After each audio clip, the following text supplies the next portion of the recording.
you go. Finally. Finally. At last. At last. Okay.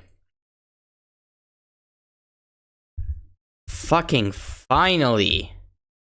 Like, jeez, man. Jeez. Hold on a sec. God. I'm telling you guys, it took like a solid minute for the go live button to show up. Like a solid minute. It was crazy. Okay. Hold on.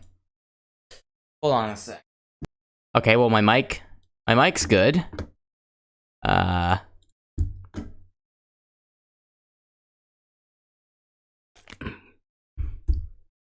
Okay, no. Hold on a second. Again.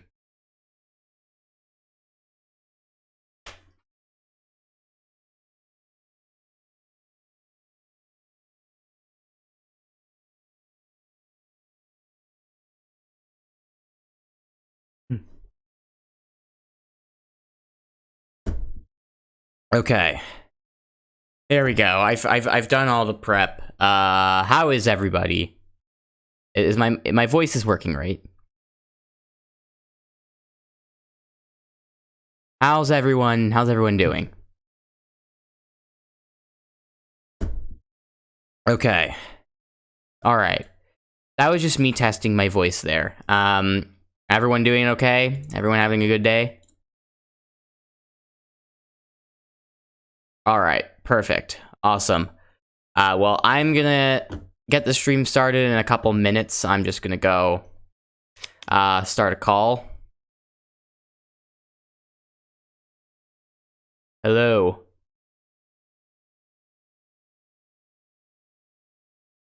Hi. Hello. Okay, are you ready yet? Yep. I've been ready for a bit. Okay, cool. I just started the stream. Gotcha. Okay.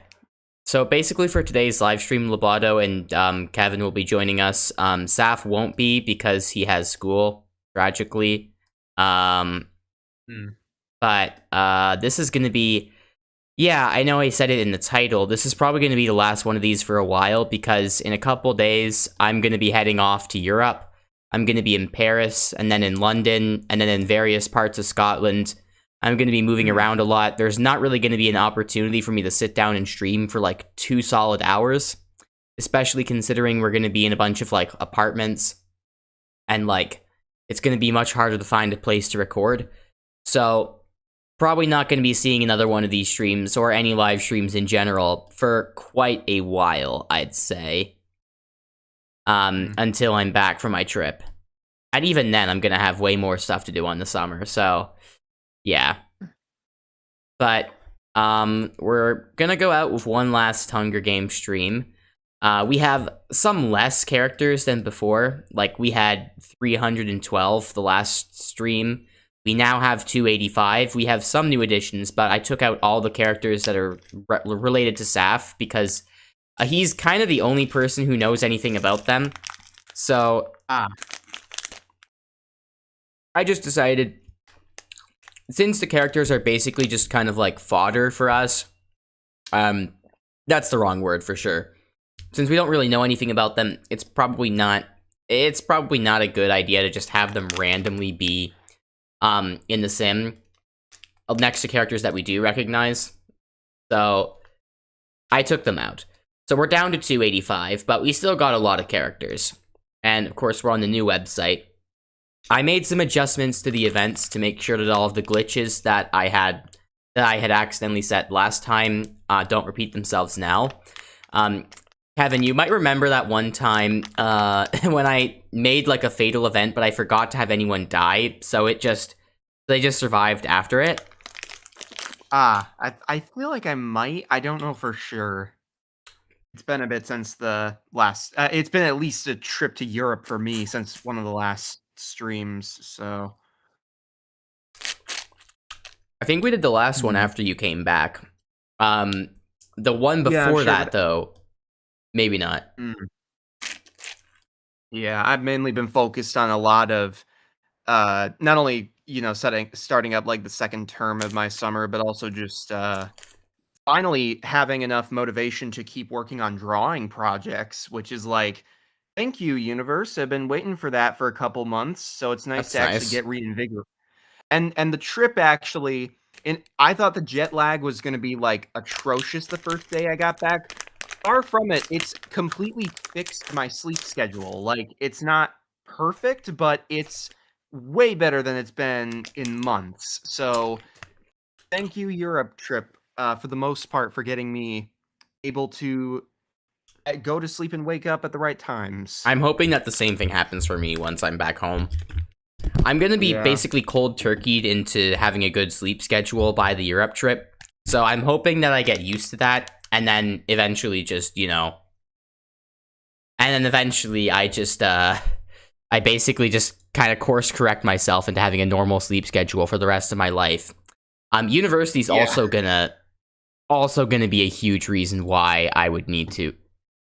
Yeah, I think schoolwork is it's one of those things where even if it's not always great, I really think having a consistent college schedule is great for keeping you motivated each week and like enough as to where you're better at time far better at time management and you can be like, okay, well, even if you've woken up a little bit late, just be up before a very specific time. Like, even if I would wake up late, I'd usually try to be up, but like for, my schedule's online, so it's a bit more flexible, but usually when I would wake up late, I'd just be like, "Oh my god, at least at the bare minimum, have like an hour and a half before lunch to work on some of your stuff each day, because that's the main thing that's important."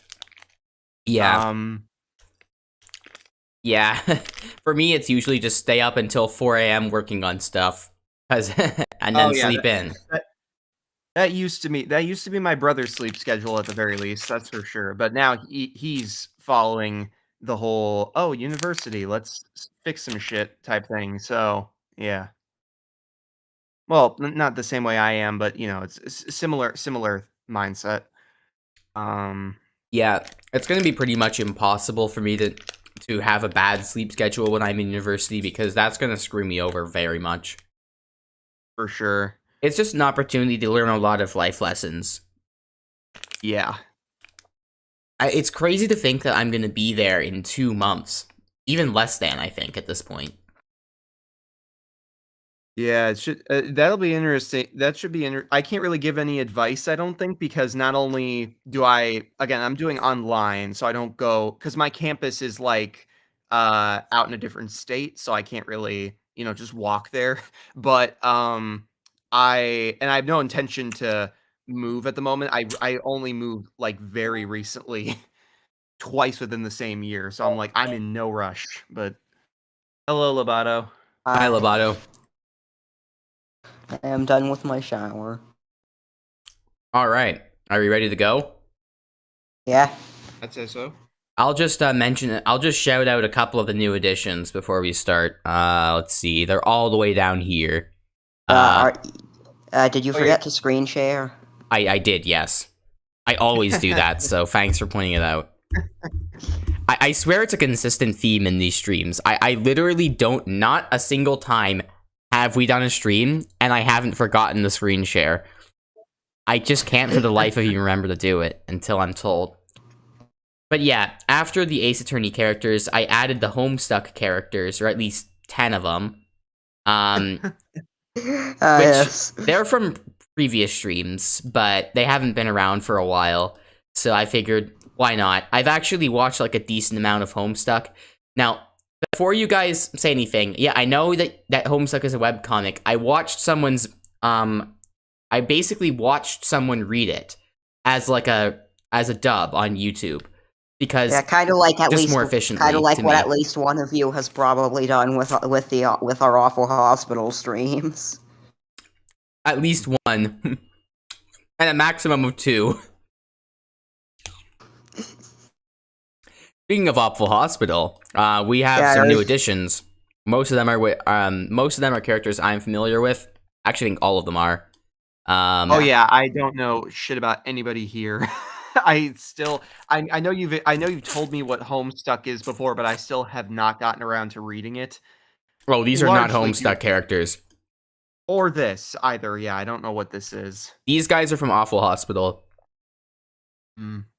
You can kind of tell the art style is different for Homestuck versus Awful Hospital. But everyone after Andrew Hussey is an Awful Hospital character.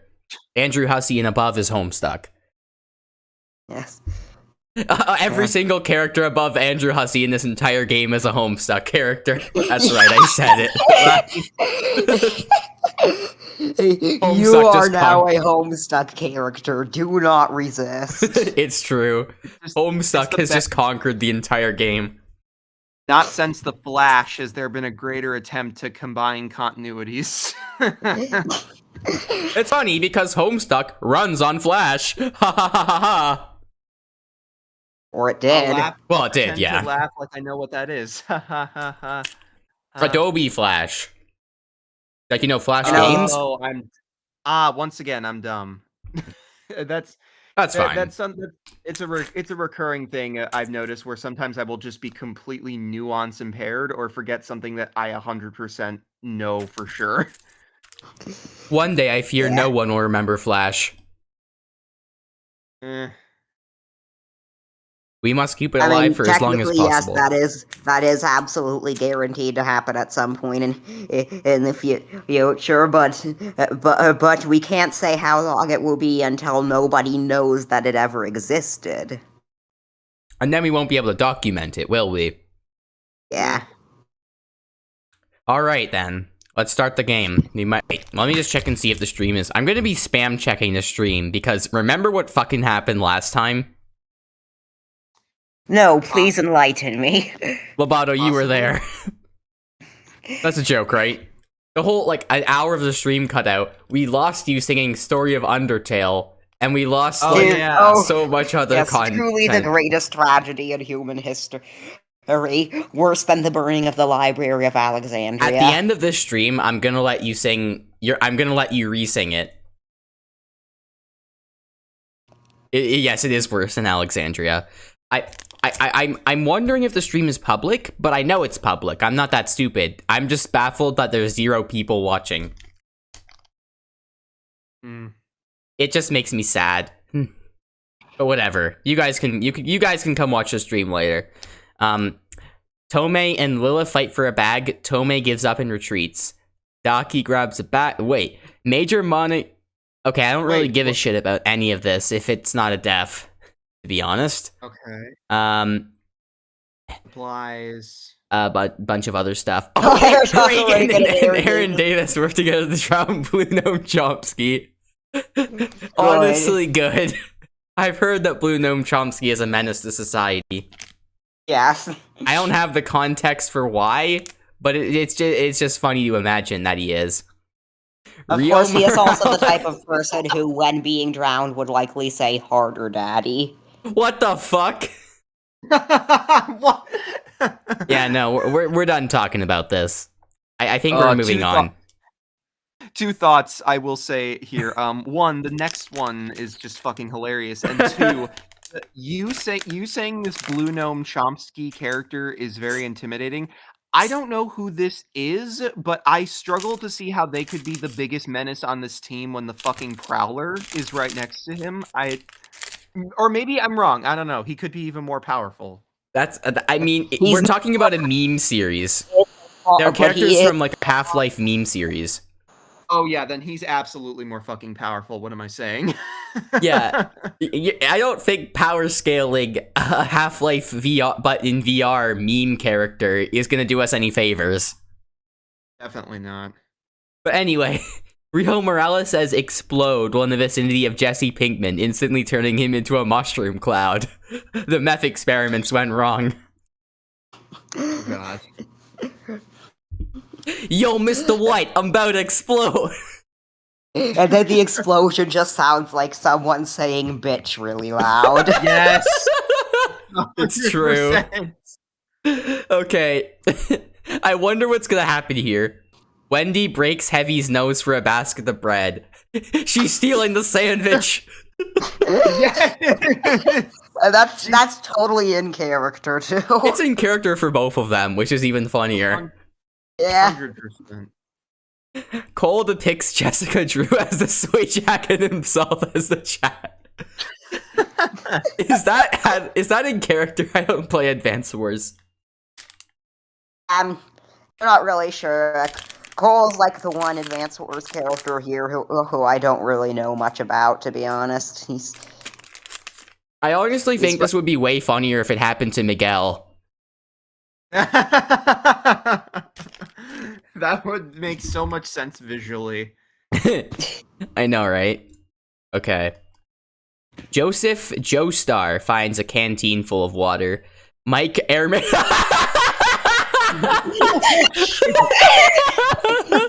Mike Ehrmantraut shoots lightning out of his eyes and tells nobody knows to kill himself now. It works. That just feels right. Yeah, it would be even funnier if it happened to Spleen. Yeah, I know, right? Walter, but this is you also should kill yourself now. Don't make me do this, Walter. Oh, wait. I'm gonna pull a Palpatine, Walter. You don't want to fucking see that, Walter. He just fucking channels low tier god. Low tier I Gustavo. freaking disassociated for like half a second. Why? And I just suddenly heard something about Palpatine. What? I think because Palpatine has lightning powers, right? Oh, yeah. That was the intent. Okay, Gary decapitates Sakurai with a sword. How the fuck? You know, it's Gary. Are you questioning Gary? I honestly should. I feel like Gary can do whatever he wants. I honestly think Gary might be an undercover Eldritch god, considering what he does in SpongeBob. Honestly, given the teeth he has, I could absolutely see that. It's not impossible. I mean, Kaza finds a bag Strange. full of explosives. That's probably not a good thing.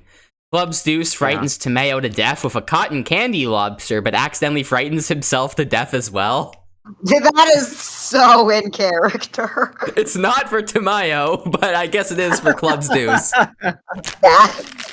That just feels like a gag pulled straight out of the actual freaking Homestuck Midnight Crew intermission. The Midnight Crew intermission was fucking hilarious. I just want to shout out my favorite gag from that whole intermission. That was when fucking, I forget, it was like, I think Hart's boxcars got punched so hard that he traveled through time right off of his calendar onto a differently styled calendar. Oh, yeah, that was just an amazing gag. Yeah. Kevin, I don't think you know anything about what I'm talking about, but just the simple fact that Kansas' power is to literally punch you into next week is fucking hilarious all on its own. Yeah. I definitely don't understand shit about this, but I'm just... Gotan turns Bulgarian! Somebody replaced his coffee with Bulgarian juice. It's true. He just fucking... I'm just imagining those 3 red lines on his visor just turning into the tricolor of the Bulgarian flag. Imagine... We have a new edition. We have a contender now for Grimace Shake, Bulgarian juice. It's so true. Obanai grabs a backpack. Jonathan Joestar addresses the game makers directly and begins monologuing, lecturing them about how their actions are immoral and they need to stop right now if they want any hope of forgiveness. The game makers respond by firing a guided missile directly at Jonathan, killing him. Why does that seem in character? That is 100% in character. I know that, I think you said Jonathan is like a really nice guy, like a very moral person. So, yeah, it just makes sense. By the way, did you fix that event not being fatal? Yes, I did. Okay. I found out it was actually a duplicate event that I had as a draft, and that's why it didn't work. I forgot to uncheck it. Ah, gotcha. So, like, half the time, it did actually kill people. The other half it didn't, because it was secretly 2 different events, and I couldn't tell. Interesting. Hawk unplugs the Matrix for real and falls to his death in a disoriented state, landing right next to Sneeko's pod. I don't know if that's in character at all, but... It's Yeah. funny to imagine. I feel like the unplugging from the Matrix for real is kind of hard to really get particularly humorous character or choices with. Yeah, there's not really anyone who that relates to. Doma decapitates Pepperman with a sword. I mean, what the fuck? How? I mean, does he have a head? I don't think he does. She just cuts off his legs. The fuck? okay, no, so, Doma's a guy. I guess assuming Freaking anime characters can look so androgynous sometimes, my bad. I'm sure that Doma would be very flattered to know that you think of him as a woman. True. But going back to the he just cuts off Pepperman's legs. That's it. That's That's just it. What's really funny is that what makes this funnier to me is that Doma's blood demon art, which, if you don't know, are basically like special powers that demons get from manipulating their blood. His blood demon art is cryokinesis. So, and because, like, you know, Pepper, you know, super hot, it's just like it was bound to happen. It was destiny that these two would clash. He just fucking freezes. I'm just imagining him fucking freezing Pepperman and just completely stamping out the hotness with the cold, and then decapitating him to actually make the event happen. Speaking of Pepperman, this discussion of decapitation has reminded me of the fact, now that I'm looking at Pepperman, I can't help but think of, I don't know his name, but there's this one member of the Green Lantern Corps who's literally just like, his whole design is he's like a big round. He almost looks like Pac-Man, but with a pale-skinned human face. He's literally just a head with arms and legs. So now I can only What, like MODOK? I don't really know much about Green Lantern at all. Wait, fuck! I didn't mean to do that. No. We're going right back. I don't really know much about Green Lantern lore at all, aside from who Green Lantern himself is. The fact that there's this one character who is just the most blatantly evil-looking character in all of existence, and yet people somehow think he isn't. Oh, really? And also the fact that apparently at one point Scarecrow from Batman became a Yellow Lantern. Oh, okay. Well, Also, actually, that makes... let me just fucking say this right now. Scarecrow is one of the most underrated Batman villains. Oh, totally. He is my favorite. Did you watch the Past Respect video about this, too? Yeah, I did. I did as well. That's where I got my opinion from, honestly. I had the opinion before watching the Pastra video. Oh, no, you're superior to me. Also, that whole time you were talking... You were going... Okay, sorry, no, you first. Well, the Pastra video cemented him, was what really got me to fully decide that he was my favorite. Before that point, it was kind of alternating between Scarecrow and the Riddler. The Riddler is great, too. Definitely. Yeah. I'm really glad that the Riddler finally got, like a really great film adaptation in with the Batman. For sure. And anyway. it's... Yeah, sorry, Kevin, you were saying something earlier. Please go ahead.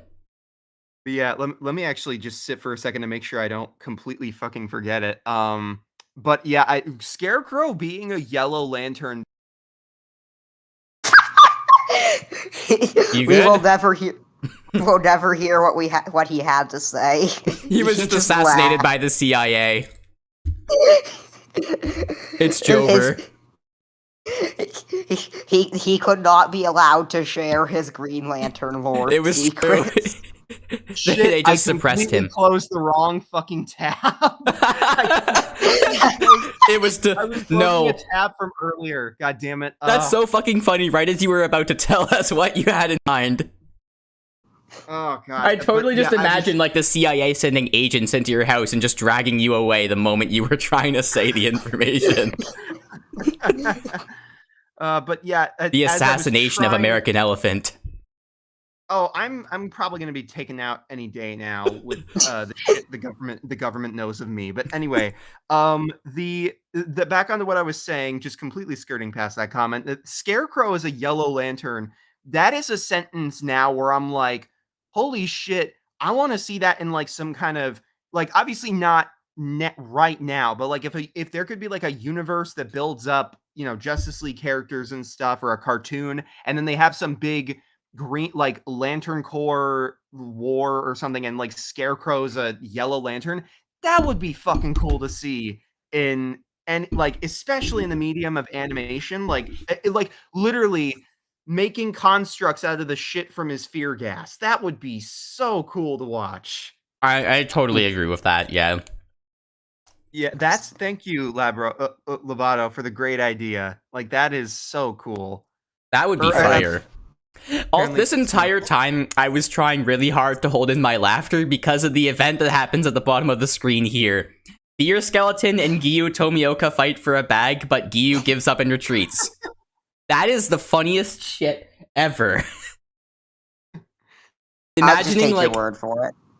Just imagining a Hashira getting beaten in a fight by Beer Skeleton and just having to retreat. Not even like a demon skeleton, just a skeleton that drinks beer and has a sword. Yeah. To be fair, the Demon Slayers are specifically effective against demons, and their breathing techniques might not be too useful against any other type of combatant.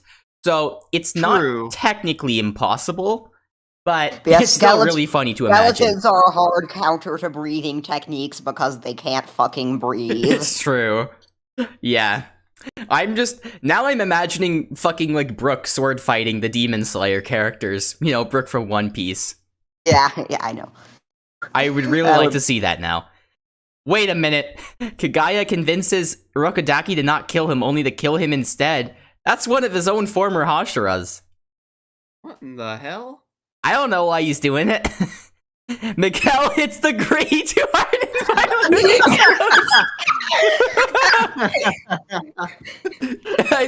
It was Lila's idea, wasn't it? Lila was possibly Hobie's.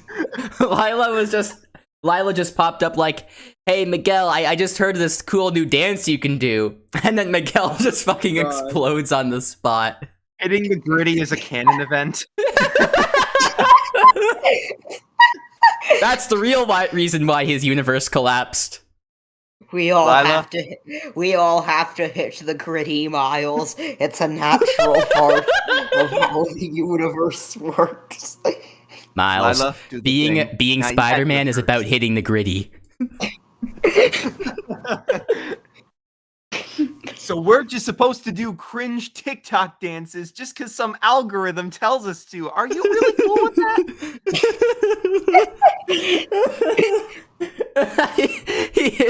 His backstory was a lie. The real reason his universe collapsed with his family was because he hit the gritty extremely hard and he caused a dimensional collapse.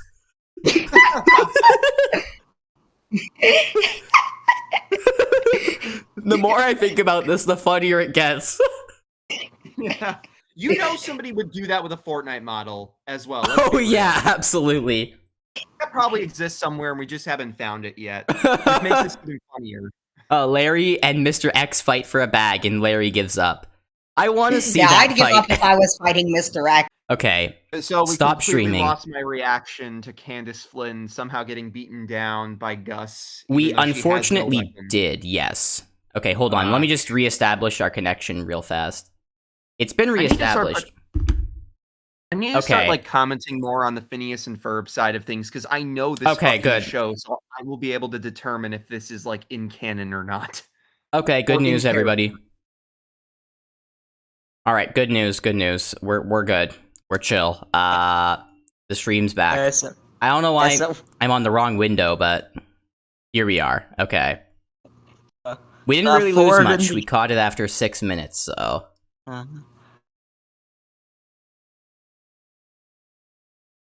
Oh fuck, we missed the. No, we lost all the Miguel jokes too. Shit, biscuits. Oh, son of a bitch! God damn it!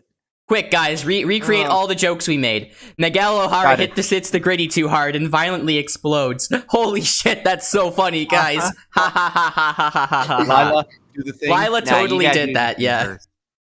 Lila totally convinced him to do that, or maybe Hobie. It's the canon event. It's the canon event. Yes. Yes, Miles, you have to hit the gritty. It's part of being Spider-Man. Miles, Spider-Man is about hitting the gritty really hard. It's a canon event for all of us. Without the gritty, most of us wouldn't be here. I'm just imagining that his entire dimension collapsed with his family because he hit the gritty really hard and it caused like a dimensional rift or something. And that's the true backstory. Anyway, it was really fun making all those jokes about Miguel hitting the gritty too hard for the first time and not at all having to do it again because the stream cut out. Yeah. I mean, at the very least, my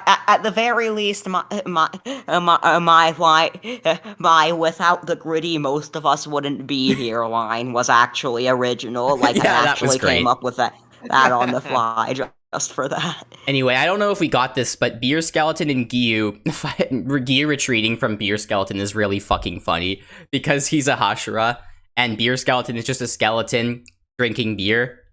But, you know, because breathing techniques only really work on demons as far as I know, maybe it could happen. It's unlikely, but it's possible. And I think Loboto said something the first time about how skeletons wouldn't really be affected too much by breathing techniques because they don't fucking breathe. So They don't have lungs. Kagaya killing Urokodaki is funny. Hank killing Mrs. Boon Choi is sad. The spleen fatally stubbing his toe is really in character, especially if it was on purpose. Hagenezuka unplugging from the Matrix is funny because he's obsessed with his sword crafting. Musan dying from Dream SMP fan art, very funny. I imagine he's just fucking... It affects him as much as sunlight does. It's the same effect. He just turns into ash immediately. But anyway, this is the moment we also need to recapture. Gus Porter kills Candace Flynn with her own weapon. Fucking how? She has none. She has no weapons. Like, I don't know. Just like make a bunch of illusions to beat her with a Ducky Momo plushie, or like just yell, like recite her own musical numbers back at her.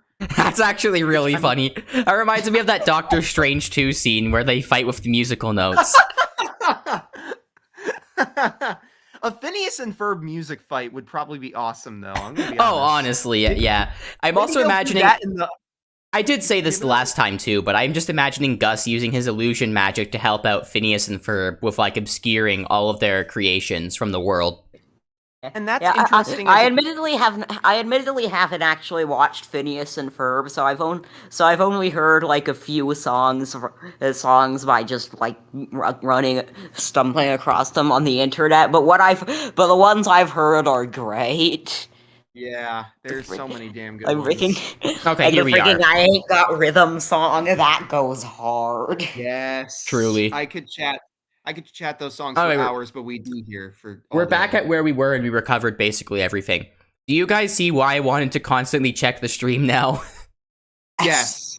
I'm just thanking God that we caught that early. Anyway, Ford and the Pines- G-Man fight for a bag. The G-Man gives up and retreats. That's really funny. I just really like the idea of Ford fighting the G-Man. I mean, Ford basically did Man, fight. like he I imagine that Ford is just like desperately trying to get the G-Man to tell him what the hell is actually going on with that dude. Imagining that in J.K. Simmons' voice acting is even funnier. Yeah. And also, Ford's probably already fought against the G-Men, so what's one more G-Man? Yeah. Damn it, G-Man, where's Half-Life 3? I want Gordon Freeman back! Okay. The ant accidentally likes a Matt Wall Street and drowns in tweets about child labor. Oh god. It's even funnier because of the image of the ant looking sad and exhausted. Yeah. Me after liking one Matt Walsh tweet by accident, and immediately getting several tweets justifying why child porn is okay. Oh. C is for consent, the worst one yet. Oh. I actually think he actually reviewed that book and said it was like bratty for like children to enforce consent boundaries against their family members. I think. Fucking what? He is actually like a lunatic. Like a straight up diabolical, like comic villain tier kind of guy. 100%. Aoi Christ. Kanzaki is unable to convince BBQ Girl to not kill her. This goes true for basically most of the Awful Hospital cast. You can, once you're on the chopping block, you cannot convince BBQ Girl not to kill you. She will make a meal out of you. Yeah. The thing is that's funny about that is that, I mean, Aoi herself is, I think, a healer, or at least she kind of practices medicine. So I'm just imagining that she kind of just heals herself, but that wouldn't really be possible considering she would literally die in that one Awful Hospital scene. Whatever. Yeah, I don't think healing yourself can save you from being thrown into a meat grinder. I mean, considering what some of the shit that Demon Slayer characters survive, it's not that unbelievable for me. Yeah. Half the time I'm just like, how much blood have you lost? Like, what? Anime character persistence is fucking ridiculous sometimes, but I love it. Yeah, freaking One Piece is a great. It takes that to like the 11th millionth degree. Kirby frightens Pipper Pines to death with a cotton candy lobster. That's totally in character. That'd probably be one of those shorts that they release. Like, on this episode, Dipper's Guide to the Unexplained, the cotton candy lobster. Oh yeah, totally. Mabel conversely would absolutely love it. Yeah, Dipper sees the cotton candy lobster and he goes all like, "Oh!" Mabel, on the other hand, loves the cotton candy lobster. Yeah. She'd end the short eating it, probably. Knowing Mabel. That's not wrong. Actually, no, it would be more in character for Mabel to keep it as a pet, I think. And just, like, cherish it a lot. That's also an option. Andrew Hussey is consumed by the moon. We did it, guys. Homestuck is over. Finally. King Andreas punches Tsubomi so hard that she flies around the entire world and hits King Andreas from behind. Both die on impact. That must have been a really hard punch for that to be possible. That is funny on multiple levels. Do you remember how King Andreas went out in the second last episode? I was just thinking that shit. I was like, well, not that he died, but not that he died there, but he did get hit. Like, Anne just fucking blitzed right through him. Exactly. That's really funny. I'm just imagining that Tsubomi does that exact same thing, but entirely by accident. 100%. Amazing. Oh, speaking of Boon Choi. Anne chucks oil at Franziska von Karma and waits for it to oil, causing von Karma to go insane trying to figure out why she was oiled before it started oiling, ultimately leading to her brain folding in on itself. That is so in character. Okay, what, for Franziska or for Anne? Franziska, Franziska's whole thing is that she's like a perfectionist who is obsessed with figuring out every minute detail of a case that she's assigned to. It would have been she like would totally go. It's already very funny, but I think it would be even funnier if Polly was the one to do this to her. Because then it would be in character for both of them. Anne's not really the kind of person to just randomly do that to someone. Whereas with Polly, I definitely believe that she would. Koichiro uses the Wuxi finger hold to send Kingpin to the spirit realm. That's just as funny as the way he went out in the actual movie. You ever hear the Wuxi finger hold? Skadoosh. Oh my god, just Poe just randomly crossing over into the Spider-Verse is really funny. And then the inverse is funny for Kung Fu Panda. Spider-Poe. I mean, it's not even... It's actually, there's a non-zero chance that could be canon because it's a multiverse. The Kung Fu Panda universe could be there. And then the inverse, that joke but inverse for Kung Fu Panda is also pretty funny. It's like, the Davis shoulder touch. Oh, you know this touch. You're bluffing. You're bluffing. Prowler didn't teach you that. Nah, I figured it out myself. Hey, just fucking annihilate. Just fucking roll swap fanfiction where Miles and Poe switch places. Oh, hi, William. William's in the chat right now. Cool. the only person watching the stream. Clone Andy sets an explosive off, killing Zorro. That would not. I was don't about think to any say, explosive is strong enough to kill Zorro. is it even possible to Like- kill One Piece characters? I don't know if this is really a fair- Definitely, it's almost. I'm pretty sure that it's not. That it's at least not possible to kill the Straw Hats. Yeah, I mean, And especially Zorro. Like, Zorro is just fucking made of iron. Like, there is a scene where he manages to endure experiencing all the pain that someone has felt throughout their entire lifetime in an instant. that is fucking ridiculous. I actually watched a Moist Critical video about One Piece, which I'm not sure if it's a fair representation at all, but something he said about it is that it doesn't have the balls to kill off characters whatsoever, except outside of flashbacks for the large majority of its runtime. I've seen that video too. That is accurate to That is accurate up until the Marineford arc. When you get to the Marineford arc, that's when One Piece finally gains the balls to kill off characters outside of flashbacks. But even then, it doesn't really happen that often. I don't think Moist Critical got to that part yet. He did not. That would explain it, yeah. Anyway, okay, we got a really funny lineup of characters here. We got Let's see Jack. what happened. Oh god. We've got Jack Welker, Zenitsu, Olaf, Dimple, and Toady. This is a really funny lineup of characters here. I at least know Well, let's 3 see of what these. actually happens between them. I know 4 of them. The only one I don't really know is Olaf, but Loboto knows. Wait, there's more. God, there's more. Wait. Oh, this is about God. to get so much better. This is the Oh. massacre event, isn't it? Oh, Oh fuck. no, wait. Oh I god. think it's Jack Welker Yes. commits a massacre, killing Zenitsu, Olaf, Dimple, Toady, Pizza Head, SCP-001, Phineas, and Lash. Also, I don't know why that's fucked up at the end, but whatever. Phineas! How the fuck Me did he too. do that? Bro, I don't fucking know. Dimple's already dead, by the way. Freaking SCP-001 for that matter. Him being able to kill Zenitsu. Well, actually, no. I guess you could just shoot him. That's I didn't consider that. But if he didn't have a gun, it wouldn't be a very easy fight. But you know what makes this worse? That's totally in character for Jack Welker. Unfortunately, yes. Oh. I can totally imagine him doing this. They massacred my fucking boy, Phineas. I'll I think. Don't forget about Toady.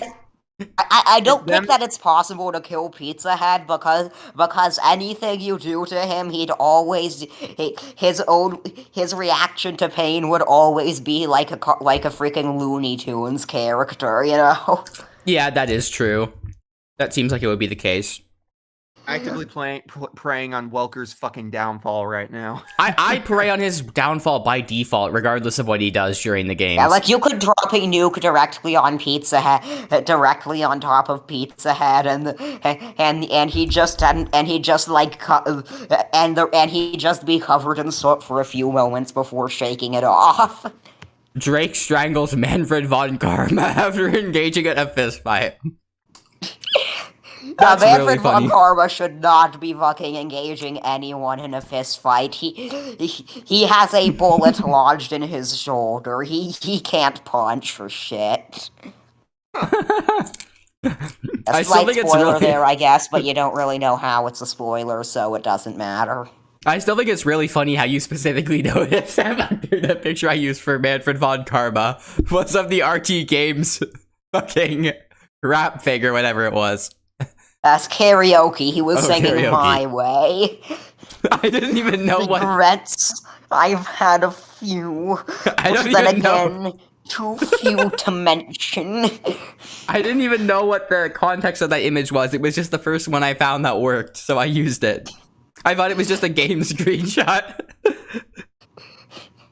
Mogami convinces Harmburger to not kill him, only to kill him instead. Yeah, that makes sense. That's in character.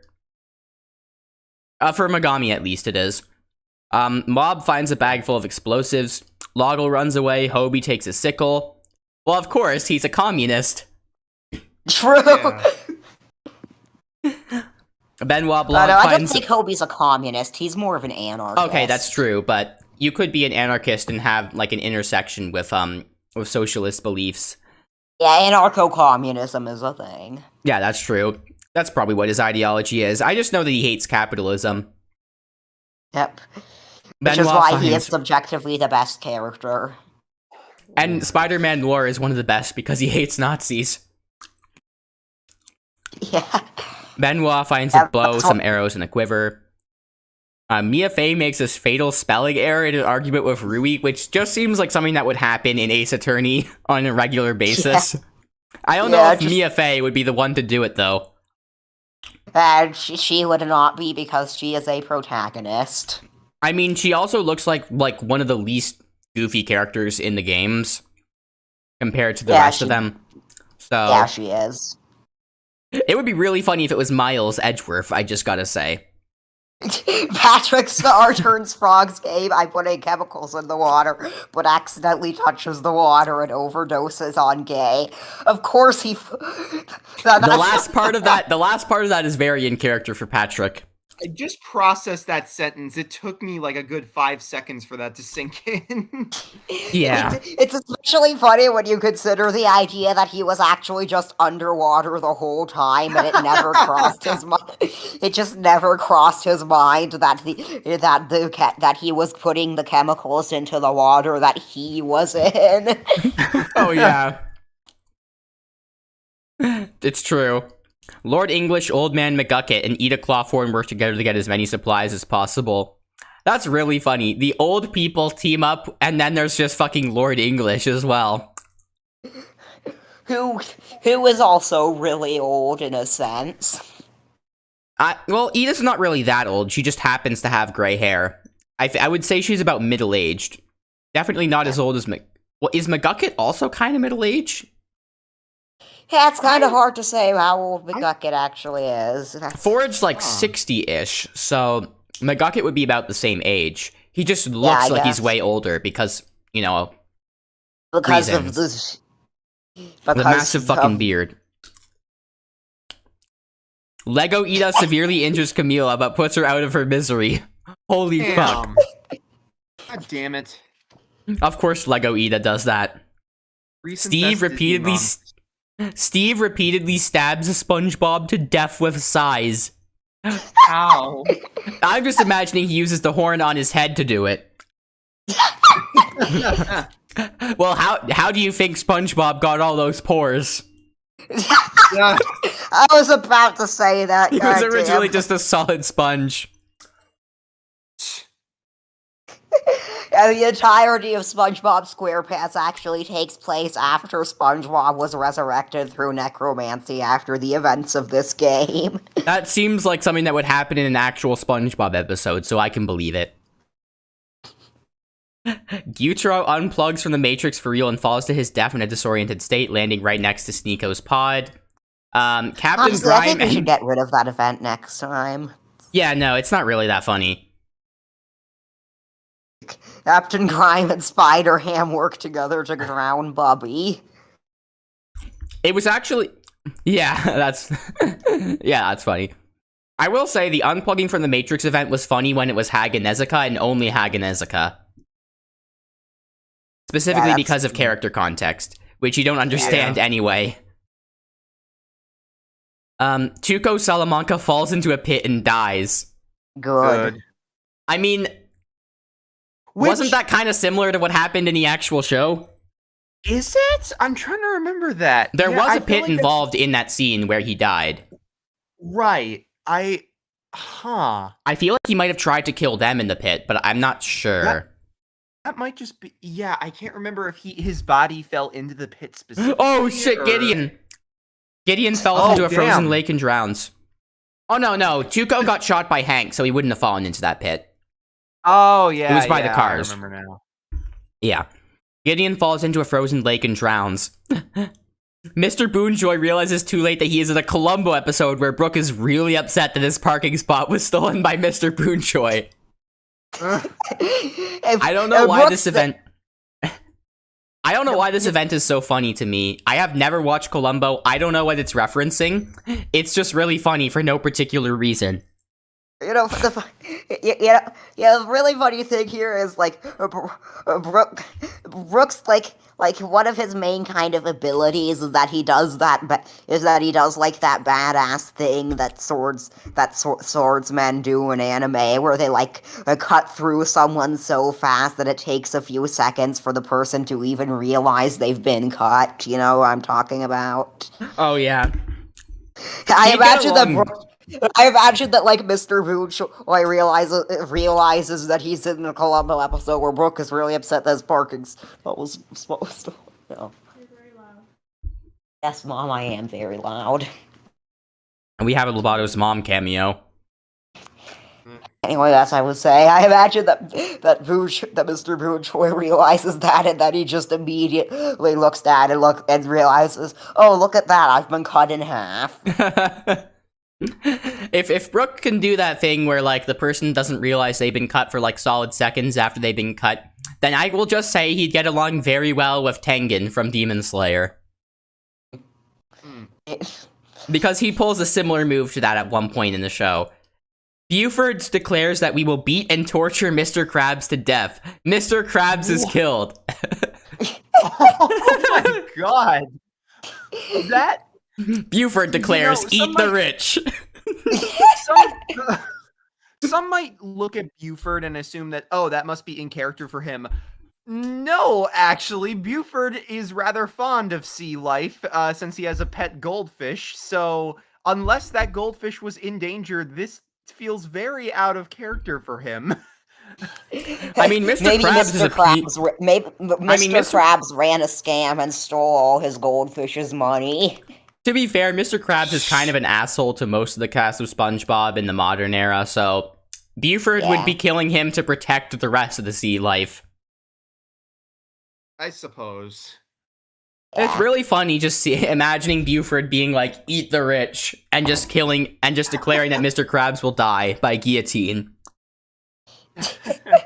I could see that as an interaction between him and Baljeet. Eat the rich! Do you even have any idea what that word, and actually all of those words together even mean? Nah, I'm just shouting it because everyone else is.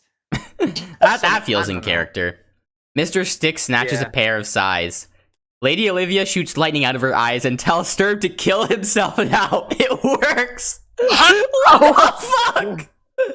How the fuck does it work?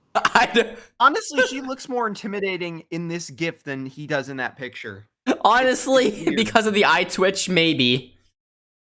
Lady Olivia just said it very sternly, and it somehow worked.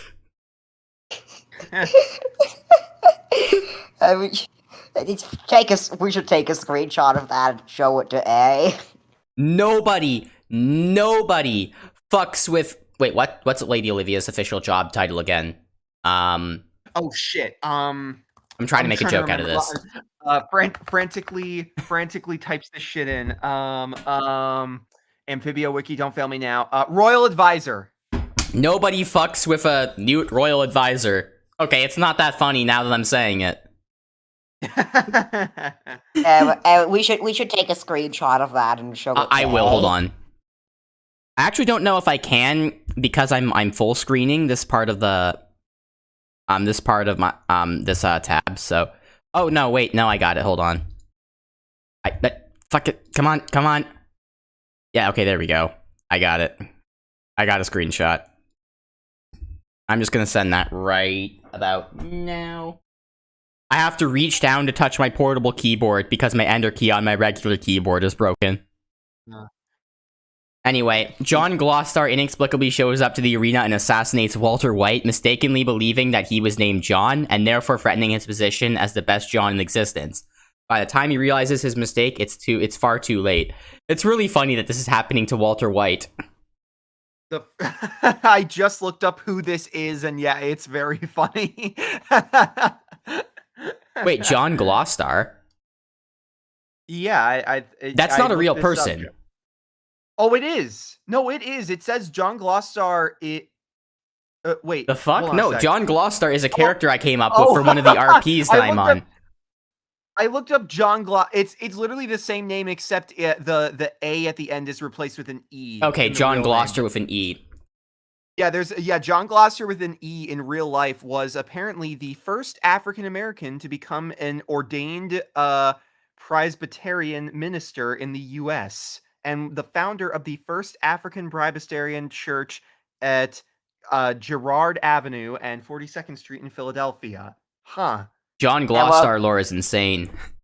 Well, Posey did not. Posey did not know that when he came up with the I character. definitely of John didn't. Gloucester. Yeah, John Gloucester is a character I made up for an RP that I'm on. He is a dude who wants to. He is a man robot, who is actually. He must be the most powerful John in existence at any costs. Yeah, that's literally his entire motivation. There's a scene in the RP where he just executes a random guy on the spot because his name sounded too similar to John and he was insecure about having competition. Yeah. But anyway, Elon Musk purchases the brain of the entire concept of pataphysics and makes them start spewing out right-wing conspiracy theories. The entire concept of pataphysics are promptly euthanized. Well, all stories are dead now. Oh God. That's Dave Strider kills Jugger with a hatchet. I don't think that would work. Maybe Well, if actually, you, Dave if you is a Homestuck character, so maybe it would, but... it's probably like some kind of super powerful hatchet he made with alchemy. Homestuck characters can do crazy shit, so I don't doubt it. Greg Ganchuar convinces Fern to not kill him, only to kill her instead. What? Gosh, damn it, Fern. Not Fern. Oh, god damn it. The noise trauma dumps to Dr. Jan and dies of embarrassment. Dr. Jan dies to secondhand horror. Why does that feel in character?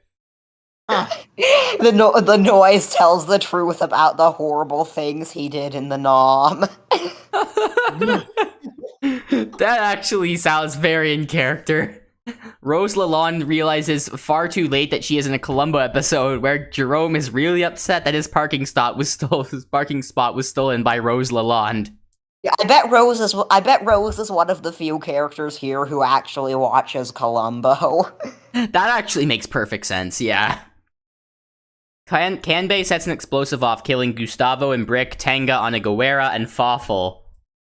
Okay. Kanbei would not do that. Yeah, no, probably not. Marie Schrader decapitates Kindle with a sword. Oh. Okay. Okay then. Sure. Yeah, sure, I'll just accept that happened. Jotaro Kujo and Pyro fight for a bag. Jotaro gives up and retreats. How? Am I seriously supposed to believe that Jotaro would lose in this fight? I fear no man, but that thing, it scares me. Jotaro is not just a Jotaro is TF2. no match for the power of WM1. It's true. Minori grabs a shovel. Spy downloads a zip bomb to his brain.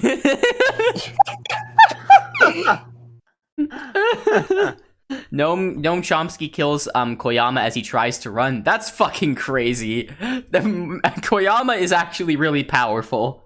So that's really funny. I'm just imagining that Noam Chomsky just catapults himself right at Koyama and just impales his hat through, like, Koyama's throat or some shit. Or, like, through his heart. Or his brain. Something like that. Oh. That would be funny. Is that fucking Deafen Rengoku? Oh no. Oh no. Oh god. We're about to have a Def catches Rengoku off guard and kills him. So canon. Oh, yeah, that basically canon. Yeah. True. Ready? Hootie grabs a jar of fishing bait. Well, I won't spoil exactly what that means. It's a bit more complicated than what it sounds like. Okay. I love that these two characters are just next to each other because it's such fucking polar opposites, and yet I want nothing more than to see them interact right now. It's true. Hootie grabs a jar of fishing bait while Genya gets fishing gear. An interaction between these two would be fucking hilarious, I agree.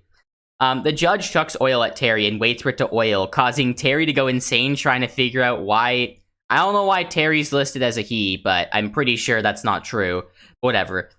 Terry to go insane trying to figure out why they were oiled before it started oiling, ultimately leading to their brain folding in on itself. Oh, I might have fucked up this one particular... yeah, that's probably what happened. I must have used, like, the wrong number for tributes. It might have been referring to the judge here, but whatever. Darius accidentally steps on a landmine. Giorno turns Bulgarian. No! Insane twist to JoJo's. He's not Italian anymore. Technically, Giorno was never actually Italian. Whatever. I think. It doesn't matter. Whatever. I believe that I don't remember exactly, but I think that he only lives in Italy. Okay, fair enough. King DDD chucks water at Usopp and waits for it to oil, causing Usopp to immediately phase through the ground and into the void. It's even funnier because his face kind of looks like it has a liquid on it. So, yeah, I'm just imagining that being blood. oil. I know it's blood, okay? But I'm just imagining it being oil for the purposes of this meme. And I'm imagining the statement Amity Blight grabs a shovel. That feels like it, like that face specifically feels like it should be paired with text that reads, "I'm about to bury a bitch." That's actually very in character. Yeah. I can totally imagine her saying that. Okay. Okay, hold on.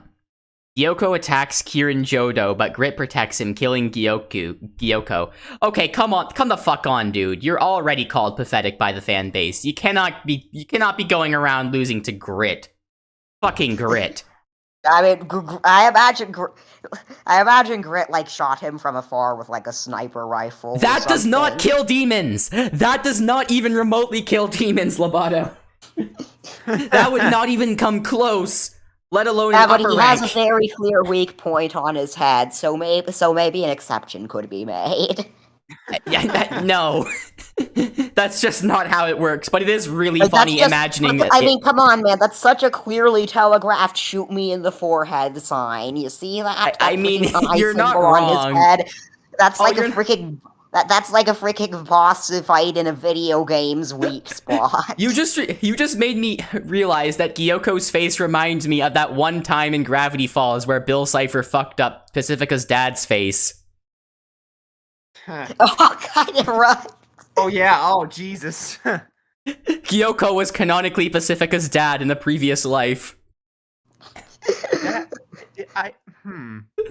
Maybe that's why he's so pathetic. It's true.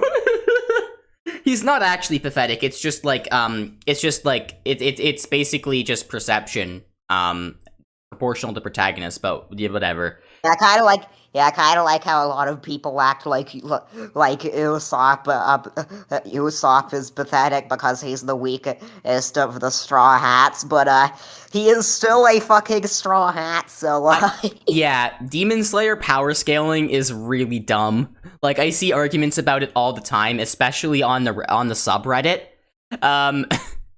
Mind you, this is the same subreddit that like furiously downvoted me for saying that I headcanoned one of the main girls as lesbian.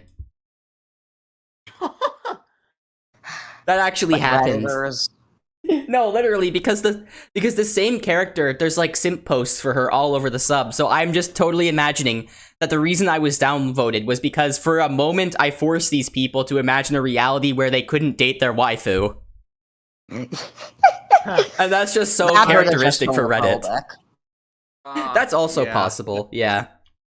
Man, people get too fucking like really overreacted when it comes to headcanons sometimes. Like sometimes Like, if I don't it's know if just you guys know this, but you guys can just ignore my headcanon. Like, you guys don't have to listen to it. Exactly. Yeah. It's almost as if headcanons that don't relate to like pro ship type evil shit can be ignored. Like, and it's just fine. Yeah, more or less.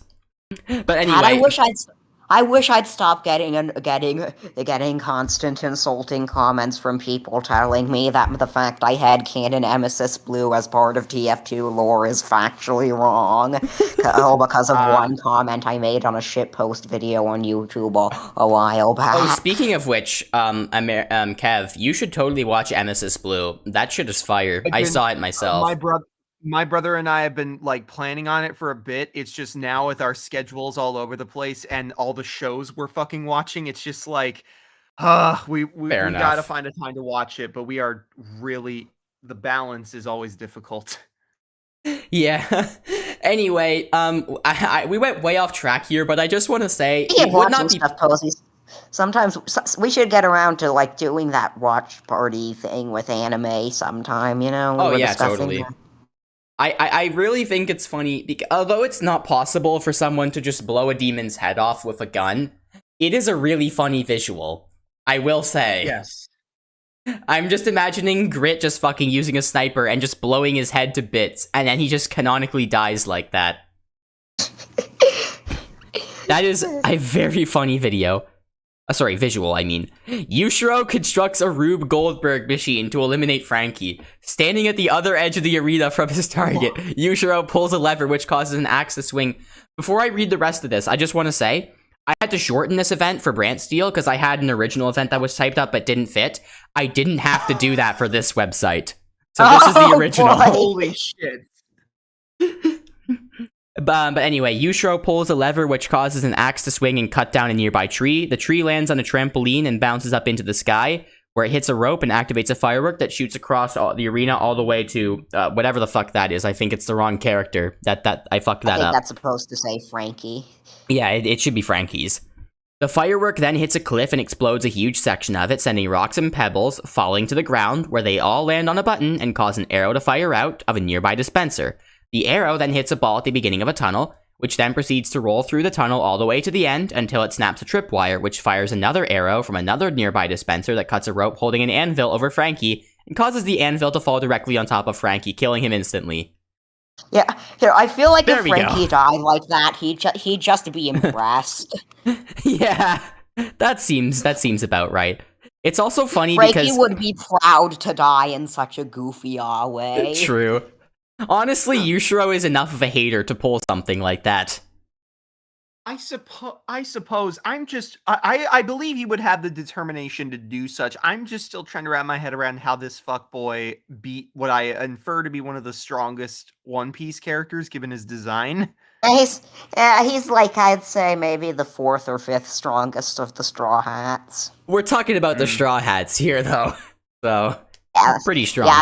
yeah, he is a protagonist, and thus he is incredibly strong. That's just how Yeah, One that's Piece true. works. Christ, if he's lower on the scale of strength, then that's insane given his design, but, you know. Yeah, true. Stilts, Nami, Karen, and Dr. Miser form a suicide pact, killing themselves. That's in character for Karen. Okay, sure. I don't know about the others. I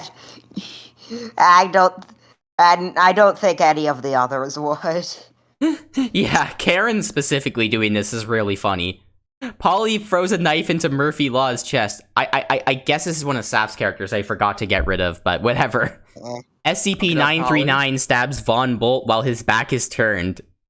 With which of the... I don't think you'd really need to wait for his back to be turned to do that. That's true.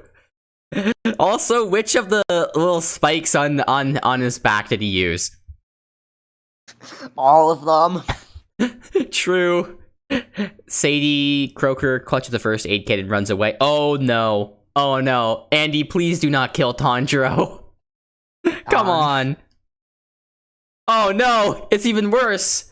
Andy addresses the game makers directly and begins monologuing, lecturing them about how their actions are immoral and they need to stop right now if they want any hope of forgiveness. The game makers respond by firing a guided missile directly at Andy, killing him instantly. Tragically, Tanjiro is also caught in the explosion. That's funny, because Tanjiro would also give them the lecture. Yeah, at least they both... The reason why he was caught in the explosion was because he was lining up to give the lecture after Andy. That is an excellent mental image. I don't even know the character, and that's hilarious. Yeah, all you need to know about him is that he's like a very kind-hearted protagonist. Cool. Pretty much, He basically gets... Part of the internet basically gives him, like, the Steven Universe treatment, where they pretend he's, like, he never, like, beats the shit out of any villain and always spares them no matter what. Which pisses me the fuck off on both fronts, by the way, having watched both shows. Like, I don't, it Yeah, is both these so- characters will throw hands if they have to. It's kind of like an established thing. Yeah, people Even if really they're treat very them like nice. they just treat them like such bitches for crying, and it's like, okay, watch That's the really fucking funny. show. It's really funny to judge someone like Tanjiro for crying if you know anything about his backstory. Like, Yeah.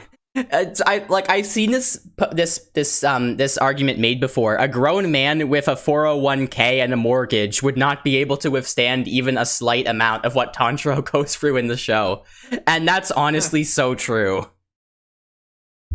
For sure. The fact that he cries should really not be a shock to anyone. Spade's slick spontaneously combusts. Yeah, that seems about right. Yeah, presumably that's like the roundabout a result of a felt member's power being used on him. That's pretty much what I imagine to be the case Like as well. I imagine Finn or Trace, like Finn or Trace lit his trail thingy on fire or something. Yeah. Dr. Coomer attacks Jay, but Winston Payne protects him, killing Dr. Coomer. That's funny. Pathetic people stay together. It's so true. Winston Payne would definitely be Jay's defense lawyer in court. I can just imagine it. I mean, Payne is a prosecutor, but yeah. Oh, well, Payne could... Oh, yeah, that's true. Yeah, I guess if a prosecutor can't be a defense lawyer at the same time, I don't know how legal stuff works, but... Jean-Pierre Polnareff runs away from the cornucopia. Here we fucking go. Oh my god, Muichiro versus Kokushibo. I don't know if you know this, Kevin. I stumbled upon a manga spoiler that makes this way more funny, but I'm not gonna say it. Yeah, definitely don't. I have not touched the manga at all. Okay. I haven't read it, but I keep seeing spoilers for it because my fucking YouTube recommended. Yeah, that can be a It's bitch brutal. sometimes. But anyway... I started getting Secret Invasion shit back on my Twitter because I forgot that muted words expire if you don't set them right. So now I'm like, shit, wait, I haven't seen 4 yet. God damn it, Social Duck. Yeah. I honestly muted Social Talk because of the horny posts.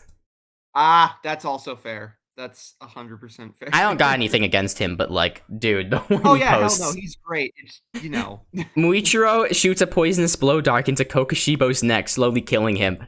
That's just called autism. The power of being autistic really hard made him defeat the second strongest demon in the entire verse.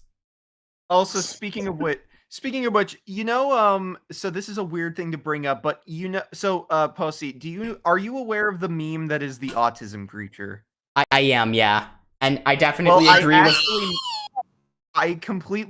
my brother and I have this joke that not only is Muichiro the autism creature, but in this case, I've decided, like, because of all the Blue Beetle hype, I'm going to send it in chat. I made my own. Alright, fail free to. Something, Posey? No, that was just me, like, sucking on a freezy. Luffy retrieves a trident from inside the cornucopia. Demo Man overpowers Diamond's Droog, killing him. he just got really drunk, and it just strengthened his muscles really hard. He just went full Demo Knight mode. It's true. That's what being Scottish does to a motherfucker. Gordon Feetman. Sorry, go ahead. Demo Man while I was in... Sorry, I was just gonna say I should have been quoting Demo Man while I was in fucking Scotland. That would have been so funny. Truly. Gordon Feetman depicts SCP-420J as the soy jack and himself as the Chad. He's beefing with a literal fucking cigarette. How do you do that? How does a cigarette soy jack? He does not. Gordon has no desire to be past the booth. Fucking soygarette. Blunt jacks when you point out how they're responsible for cancer rates rising. The Sigajack. Health chads when they point out that blunt jacks are responsible for rising cancer rates. Dementio snatches a bottle of alcohol in a rag. Jeff Morales decapitates Wall Zombie with a sword. How? Damn, okay. Or maybe he Yeah. just like cuts Wall Zombie's stitched on face off of the wall. Yeah, that's really funny to imagine. It's even funnier if you pretend that Jeff thought it was just vandalism, like graffiti on the wall. Yeah. And he decided that the best way to clean it up was with a sword for some reason. Truly. Emperor Bello shoots lightning out of his eyes and tells Mayor Toadstool to kill himself now. It doesn't work, causing Emperor Bello to self-destruct out of shame. Fucking Oh yeah. That's actually That canon is- compliant. That's very good. Show runs away with a lighter and some rope. Crazy Dave accidentally falls down a pitfall that turns out to actually be an alt-right pipeline that makes Crazy Dave start talking about how we need to unplug from the Matrix. He is promptly euthanized. That But actually... I think Crazy Dave is totally already a conspiracy theorist. He does not need to fall down a pitfall for that. I don't know if he's an alt-right conspiracy theorist, but he definitely is a conspiracy theorist. Well, most conspiracy theories are pretty much already alt-right by nature, but Ted Beneke dies in a glue trap. That's about as pathetic as the way he almost went out in the show, to be honest. John Egbert bashes the Spot's head in with a mace. Of course, only a Homestuck character could stop the Spot. Yeah. He used the windy thingy, whatever that means, because A kept saying it in previous streams. Haven't gotten to that point in the story yet. Okay, I'm doing my routine check to make sure. Windy thing. Okay. Oh, hi, Ikro. We should go back to blaming the Germans for all of our problems because they keep annihilating my stats on PvP legacy, says Ikro. He speaks wise words. Oh shit! I got distracted by something in some school shit in another tab, and I just realized Spot is dead. Okay. Yeah. Man, I completely fucking spaced out. Jesus. The only way Spot could die is by going up against a Homestuck character, because there's just as much ridiculous dimensional bullshittery in that series as there is in Spider-Verse. Yeah. Oh my god. I'm reminded of one of my favorite Spider-Verse memes of all time. I'm not even going to say what it is. I'm just going to have the link ready to go, and I'll send it when the stream is done, because it is just so fucking funny. Yeah, I can imagine. But anyway, Tengen Uzui fatally beams the French flag onto Serizawa. Yep, that's about right. That's in character for both of them. I don't know either of these characters, but just the idea of killing someone by beaming the French flag onto them is funny on its own. It's In definitely... Tengen's case, it should be flashing them with Tengen. Because flashiness. He flashes the French flag onto Serizawa. And Serizawa is just a massive goofball, so if there's any ridiculous way for him to die, it's just automatically in character. Kind of same with Reagan. Luz Naseda constructs a Rube Goldberg machine to eliminate Flack. Yeah, she'd totally be clever enough to do that. And Flack would totally be stupid enough to not just step out of the way of the anvil. Yeah. Lose. I'm not reading the entire thing out, by the way, not again. Yeah, Jiminy, no, Jiminy! No, Ritsu! No! Jiminy brutally murders Ritsu Kageyama. Jiminy claims his first victim of this game. Oh no. Jack Horner grabs a shovel. That is not good. That's not good. This is not good. He's going to use it to beat up a child, probably. Waddle's failure ratio is Mr. Stubbins on Twitter. Infighting in the animals community.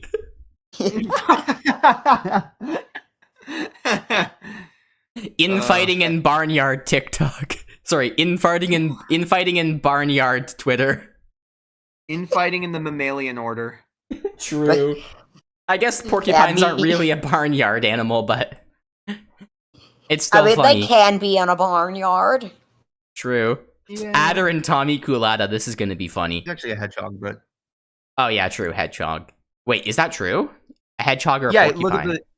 Oh yeah. So I can actually, it's actually pretty easy to distinguish. So yeah, he's a hedgehog because he's got the light furry body, but then his quills are very short and prickly. With porcupines, they'll have like clusters of quills and stuff, but they're much longer. And with I can confirm you are correct. Mr. Stubbins is in fact a hedgehog. I And thought not he was a porcupine. porcupine this entire time, and now I just feel sad. I've been out nerded. Yeah, Okay. Adder well, yeah, constructs a Rube the, Goldberg machine to eliminate Tommy. That totally sounds like something he would do based on the slight information I've gotten about him from A and U. Yeah, Adder would construct a Rube Goldberg machine to kill a random child. That seems about right. Guillaume falls into a pit and dies. Something about the apparently strongest Hashira doing that is really funny to me. Isn't he blind? He is, but he also is very in tune with nature and has heightened senses, so it's still out of character for him to fall into a So pit. it's kind of like a Toph situation. Yeah, I guess. I haven't really watched Avatar: The Last Airbender, so I have a very limited understanding of what you're saying, but I kind of get it. yeah. Miss Pauling kills Canal with a hatchet. Okay.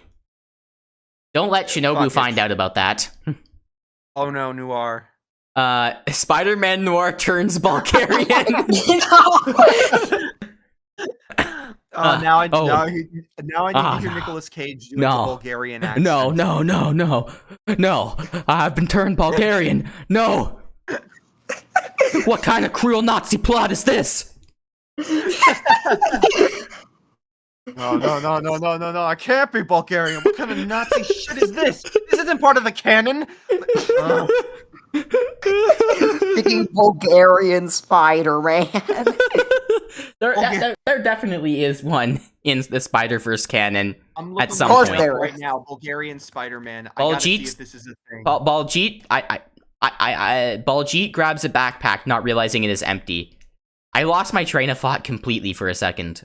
Josuke accidentally opens up a portal to hell, but manages to escape and sacrifices Dick Gumshoe instead to satisfy Satan's wishes.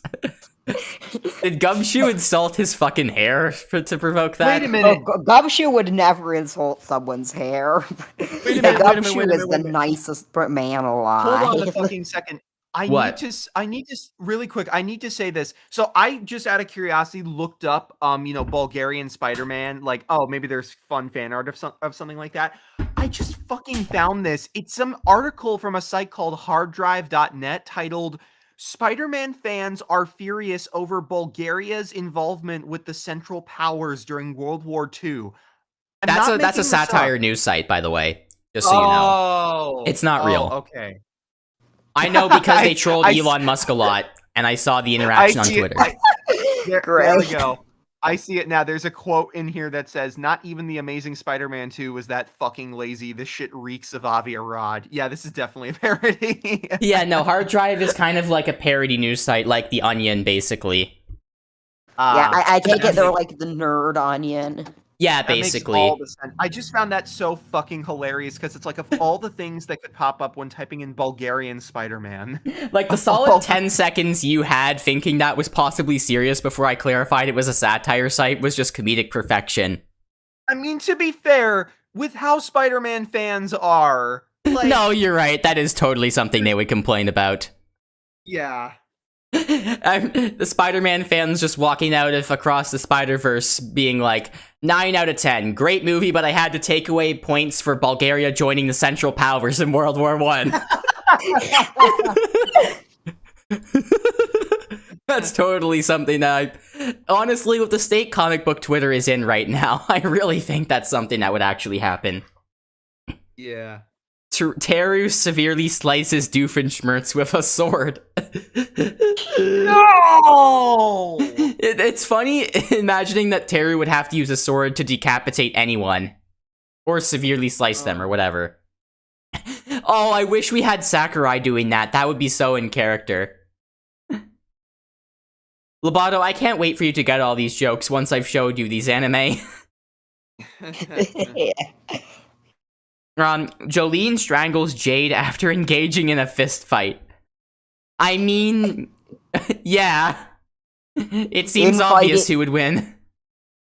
Infighting in the women with a green color schemes community.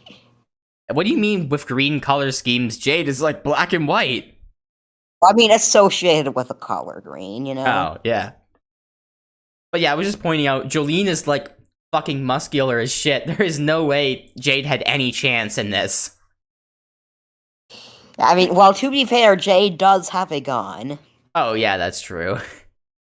I don't know how effective that is against any given JoJo character, though, to be honest. Depends on the stand, but honestly, Jolene is one of the JoJo characters who would be able to pretty easily combat a gun. Sanji grabs a backpack, not realizing it is empty. Jinbei trauma dumps to Willow and dies of embarrassment. Willow dies to secondhand horror. Loboto, tell me if this is in character. I don't think Jinbei would not trauma dump. He doesn't really have. He is a total Giga Chad. He does not need to trauma dump to anyone. He has trauma, but he doesn't need to trauma dump. The core bashes Rain's head against a rock several times. Yeah, that seems about right. But That feels also, like some fuck. shit. Tell me that doesn't feel like some shit you'd see on DeviantArt, like just as a fucked up piece of fan art for no reason other than just being fucked up. Oh yeah, totally. I can imagine that would happen. Okay, Yeah, Shinobu and Plankton. That's really funny. Hold on. Shinobu attempts to ratio Plankton on Twitter, but is counter-ratioed and dies from embarrassment. That's actually in character for both of them. If I You'll never defeat me, crabs. Not when I switch into maximum ratio. Sorry, Kevin, go ahead. If I can ratio a demon slayer, then crabs and the formula will be nothing! That's actually such a good impression. Thank you. I'm glad some of my impressions fucking work. It's hard to tell. I've never heard an impression of yours that didn't at least somewhat sound really good. Okay, good, because it's nice knowing that since I want to do animated projects that involve voice acting to some capacity. What about I'm me? actually Do doing my impressions sound good? Yes, your impressions are great. Hey. I think you're probably inherently better at doing goofy characters because of your voice, but you do goofy characters extremely well. My voice does just in general work better for like the lower voiced characters I found. Like I can't do high voices. It's just very only in like specific circumstances with my throat can I get to it, but it's very specific and that's assuming my secondhand embarrassment doesn't fucking like stub me. It's like stub my toe in the process or some shit because Yeah, that's fair. Boy. Yeah. Spider-Man fans don't even like Spider-Man, that's true. Because my voice is already naturally pretty high. Bulgarian Treasure Planet is a movie. Yeah, I did hear about that. What? I think it's a Bulgarian knockoff of Treasure Planet, basically. What in the fuck? Spider-Man fans don't even like Spider-Man. That is so true, Ikro. What in the hell is this? Oh my god, it looks so much worse than I expected it to. I mean, how good did you expect a Bulgarian knockoff of Treasure Planet to look? You know what? Fair, but I'm sure that Saber Spark has a video on this somewhere. Just go look it up and watch it, maybe, to see it. I at least expected the... Oh my god, that's literally one of the things that pops up is his fucking thumbnail. I fucking knew Saber Spark would have made a video on that. I knew it. It was so easy to tell. Okay, one more thing about this Shinobu and Plankton event. I would have lost my shit even harder if it was Shinobu and Giyu. Yeah, that would have... There are just so many potential character mashups that make these events even funnier, potentially. Hold on. Mitsuri chucks oil at Jane and waits for it to oil, causing Jane to go insane trying to figure out why she was oiled before it started oiling, ultimately leading to her brain folding in on itself. Okay. Okay. Emma Sky stabs Ivy Sundu in the back with a trident. Jesus, fuck. Pavitr downloads a zip bomb to his brain. No! Yeah, he would. He would, totally but I hate that so much. Oh. He is a total goofball. Dr. Tori destroys Isabella with vulnerability and feelings. Of which I doubt Tori has either, to be honest. Oh, actually, she totally does. Like, you haven't really seen enough of her character yet to really know, but she is the type to be able to have a lot of vulnerability and feelings. Okay, fair enough. Skylar retrieves a trident from inside the cornucopia. Dr. Phage falls into a pit and dies. Okay. That's in character. Sis Ramirez hits the granny too hard and violently explodes. Now we blanch. That's in character.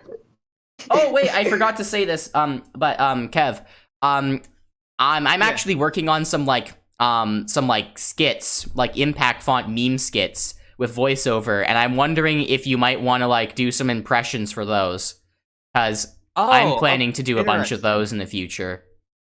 Okay, yeah, sure. If you ever got a role you think would fit for me, hit me up. I'm sure I'd be happy to try some of those out.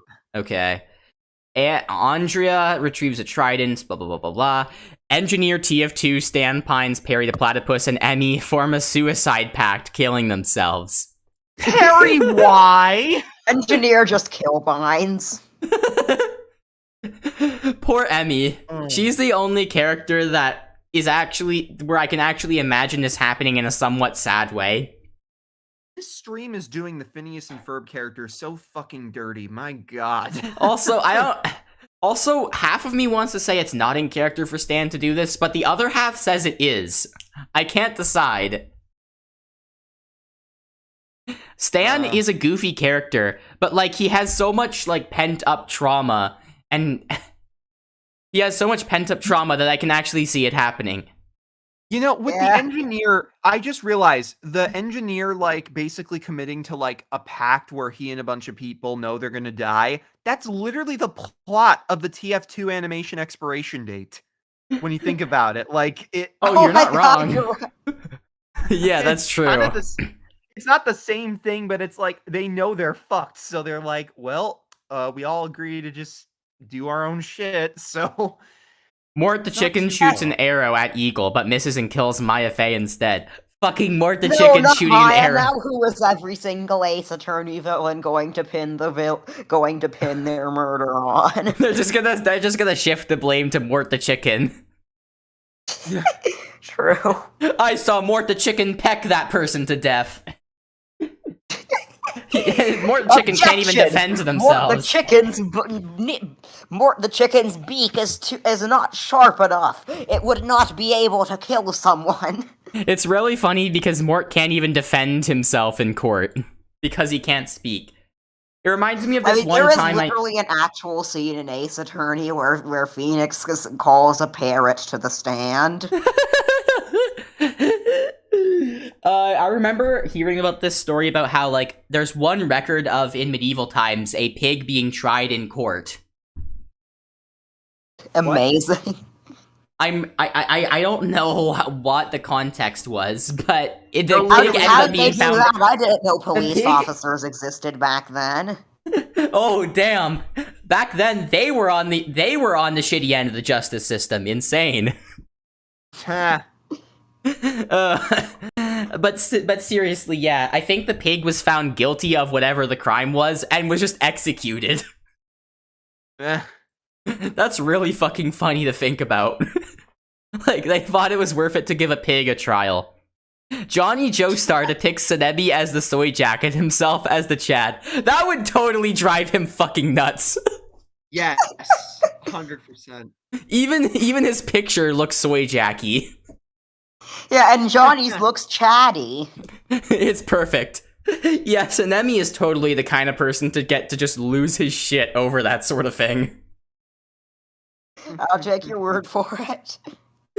Sasha pushes the vigilante off a cliff during a knife fight.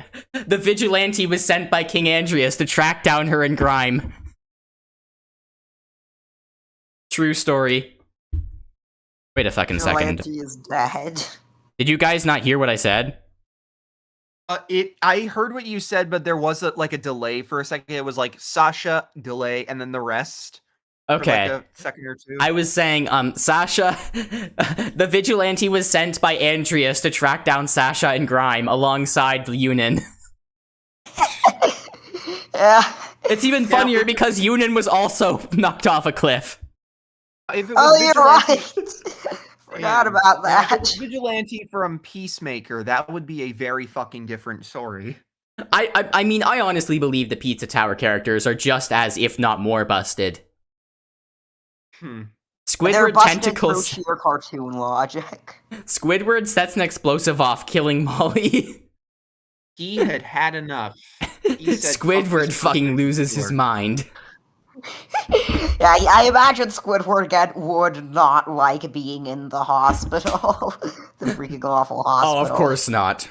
Squidward, I'm not supposed to be here. I pay premium. Squidward would just become friends with the spleen because they have an equally depressive outlook on the whole thing. Phoenix Wright turns Bulgarian. I'm just imagining Miles being like, "Objection! You are Bulgarian." And the judge is like, well, I think that should wrap this trial up. I hereby declare the defendant not guilty. and then like the screen zooms out and it becomes one of those motivational text box memes where the caption is institutional racism.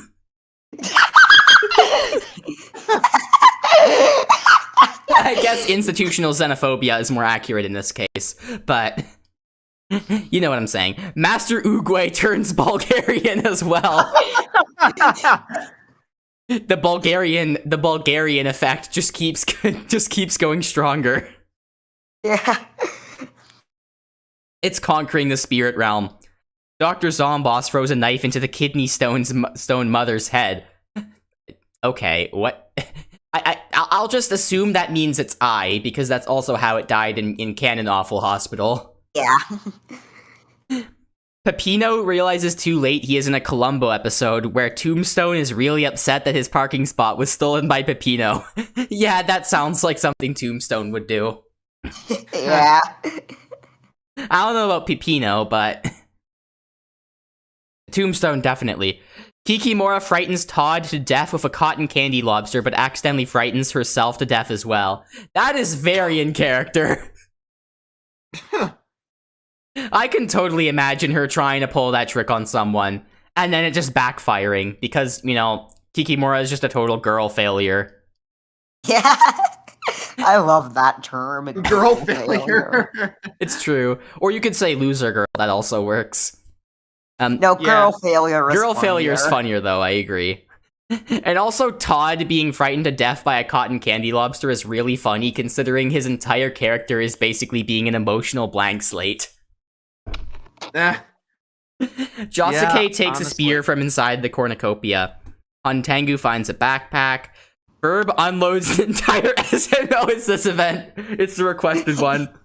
Ferb unloads an entire SMG magazine into Sensei's head, stabs him 28 times in the chest, cuts him in half with a chainsaw, rips out and eats all his vital organs one by one, and casts the remains into a live volcano. Hell yes, Ferb getting some fucking vengeance. Oh, about that, Kevin. The whole joke with this event is that it's extremely morbid and violent, but it doesn't have any fatalities, so the tribute just survives. Ah, shit. It was a request by Loboto. Yeah. Damn it. SCP-399 does the yoinky splanky too hard and violently explodes. Also, the visual of Ferb doing all that stuff to a random person is really funny to me. Yeah, just some random old man. This are consumed by the sun.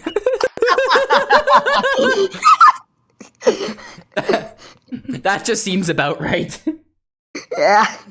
That's the only way it could possibly die. Misato realizes too late she is in a Columbo episode where Angus Cobb is really upset that his parking spot was stolen by Misato. Angus Cobb would just fucking run an advertisement to her. hey, as his advertisement is like, hello, would you like to die right now?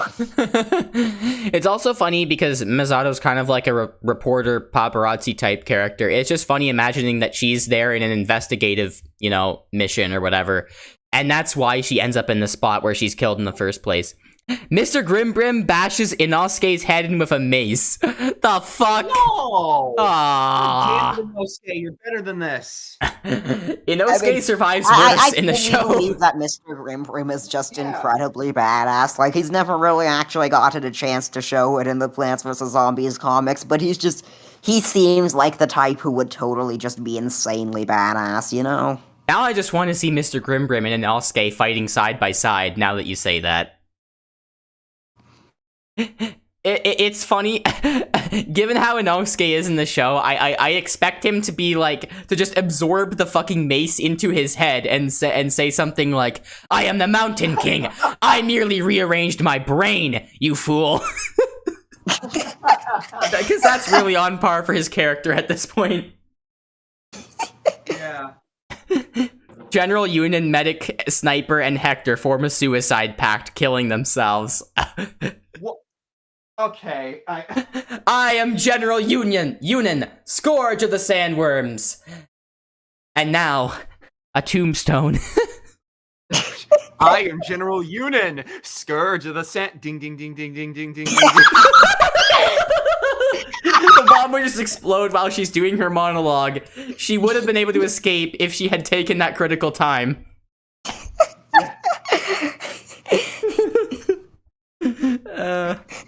Ding, ding, ding. Dr. Octavius chucks oil at Principal Bump and waits for it to oil, causing Bump to go insane. Blah, blah, blah, blah. He dies. That's about in character for both of them. Hunter takes a sickle from inside the cornucopia. Scout breaks Colin's nose for a basket of bread. Miles They're both pointing too. Oh my god. It's 10 times fucking funnier. Freaking like King in an Ace Attorney game. Like, just imagine like freaking the objection splash text, but it just says nyeh. King's entire argument is nyeh, nyeh, and the judge just accepts that. Yeah, like imagine just freaking like the freaking objection splash text thing, but it just says wah. You know how psychological damage often manifests as real damage in Ace Attorney, and how like the character's hair sometimes gets blown off. I'm just imagining King making an argument and just using his wah powers, and they just blast someone's hair off. Yeah. Fun fact, actually, there is literally a scene in Ace Attorney where a character's hair falls off because they lost a single court case. I do know, because Huvian, one of my friends, she showed me the first episode of the Ace Attorney anime, and that happens to, I think, Winston Payne? I'm not 100% sure. That wouldn't be the first episode of the anime, but yeah, you are correct. That does happen to Payne. It was the anime where I think Larry was framed for a murder? No, that's weird, because that does happen to Payne, but it doesn't happen in that case. That's weird. Okay, so I guess it wasn't the first episode, but whatever. She showed me one episode where that happens, so I know that it's a common thing. The thing is, or at least something that happens sometimes. The case where Larry is framed for a murder, that is the first case in Ace Attorney, but it's not the one where Winston Payne's hair comes off. Oh, maybe it was the accuser whose hair came off then. Like the person who actually committed the murder and was trying to deflect it. I know that the accuser has a toupee that he throws at Phoenix. That's what happens. Oh, okay, yeah, that makes sense. But anyway, like the actual murder. The fact that they just team up to drown Poe is really funny. Yeah. Hearts Boxcars grabs a shield. Goda replaces SCP-610's organs with bees. Musashi does. I keep forgetting that I'm supposed to read his first name. But he replaces SCP-610's organs with bees. I genuinely wonder how that's possible. But also Musashi is kind of busted for a non-psychic. He's probably the strongest non-psychic in Mob Psycho. So that is worth something. Interesting. Anyway, Penny Parker addresses the game makers directly and begins monologuing, lecturing them about how their actions are immoral. I need to stop right now. Blah, blah, blah, blah, blah. The game makers kill Penny Parker with a missile, and also Peter B is caught in the explosion. That's actually in character. Yeah. It's in character for Penny to say that. It's also in character for Peter B to just die because he was goofily intruding on the scene. Yeah. Wally Ribbon falls into a frozen lake and drowns. Of fucking course, sure. Why not? Fucking course he does. Carl and Sandy Cheeks fight for a bag, and Sandy Cheeks gives up. She doesn't die, but Carl wins. Kick her ass, Carl. Hot Pop accidentally thinks too hard and wipes his brain. That's very in character. I can totally imagine him doing that. Dang nabbit, my brain's going away. Yeah. Grotter Bear bashes Nico Robbins' head in with a mace. Like he doesn't use a to. mace, he just uses his fists. True. Okay. Bill Cipher dies from fucking hunger. Okay. How? I don't know. Holy shit, okay. Phoenix Wright taints Gary's food, killing him. I'm gonna do a routine check on the stream again. Okay, it's so far so good. Alright. Okay. Good. Dr. Octavius engages in a lethal Twitter argument. That seems about right. That actually seems in character for some reason. Foo Fighters sprains her ankle running away from the shoe bill. Gwen Stacy chucks water at Demo Man and waits for it to oil, causing Demo Man to immediately phase through the ground and into the void. He fucking no-clipped. That's what she did to fucking Ben Riley. Real. Drake chases Lego Ida. I'm just imagining Drake stepping on Lego Ida by accident and just exploding on the spot. Noam Chomsky tries to write the name of Angus in a Death Note, but ends up writing it so shittily that he accidentally writes the names of Dementio instead. Andrea begs for the G-Man to kill her. He reluctantly obliges, killing Andrea. Ford kills Tengen while he is resting. You're fucking lucky that you got him when he was resting. Very lucky. Yeah. That would not have been possible otherwise. Soldier accidentally detonates a landmine while trying to arm it. That's in character. It really is. That 100% would happen. Soldier wouldn't even need to do that. He'd just blow himself up with his own rocket launcher. Yeah. That isn't even me guessing. That's a literal game component. Yeah, it is. Nezuko frightens Pacifica to death with a cotton candy lobster, but accidentally frightens herself to death as well. Well, Nezuko could do that all on her own. Oh yeah, true. She wouldn't need a cotton candy lobster at all. And Nezuko would totally kick the shit out of Pacifica because of because of how she bullies Mabel if they characters met each other. Well, probably not kick the shit out of her. That's a huge exaggeration, but definitely stand up for her. Right. Engineer Gaming, Luffy. Akaza falls into a pit and dies. I swear to fuck, this has happened like 3 times now, ever since I've added Akaza to the games. He just keeps doing it. He is very bad at platforming. Apparently, yes. Blood Demon Art, destructive death. It just results in his own death every time. Blood Demon Art, fall in pit and die. Jack Horner tends to the judge's wounds.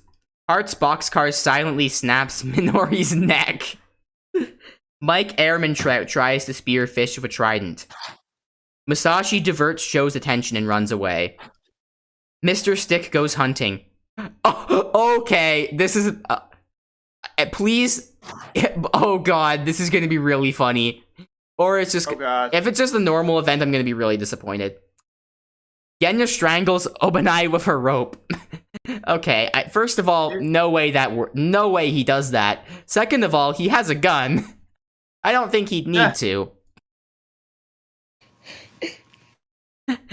Given that, I just had the funniest visual ever.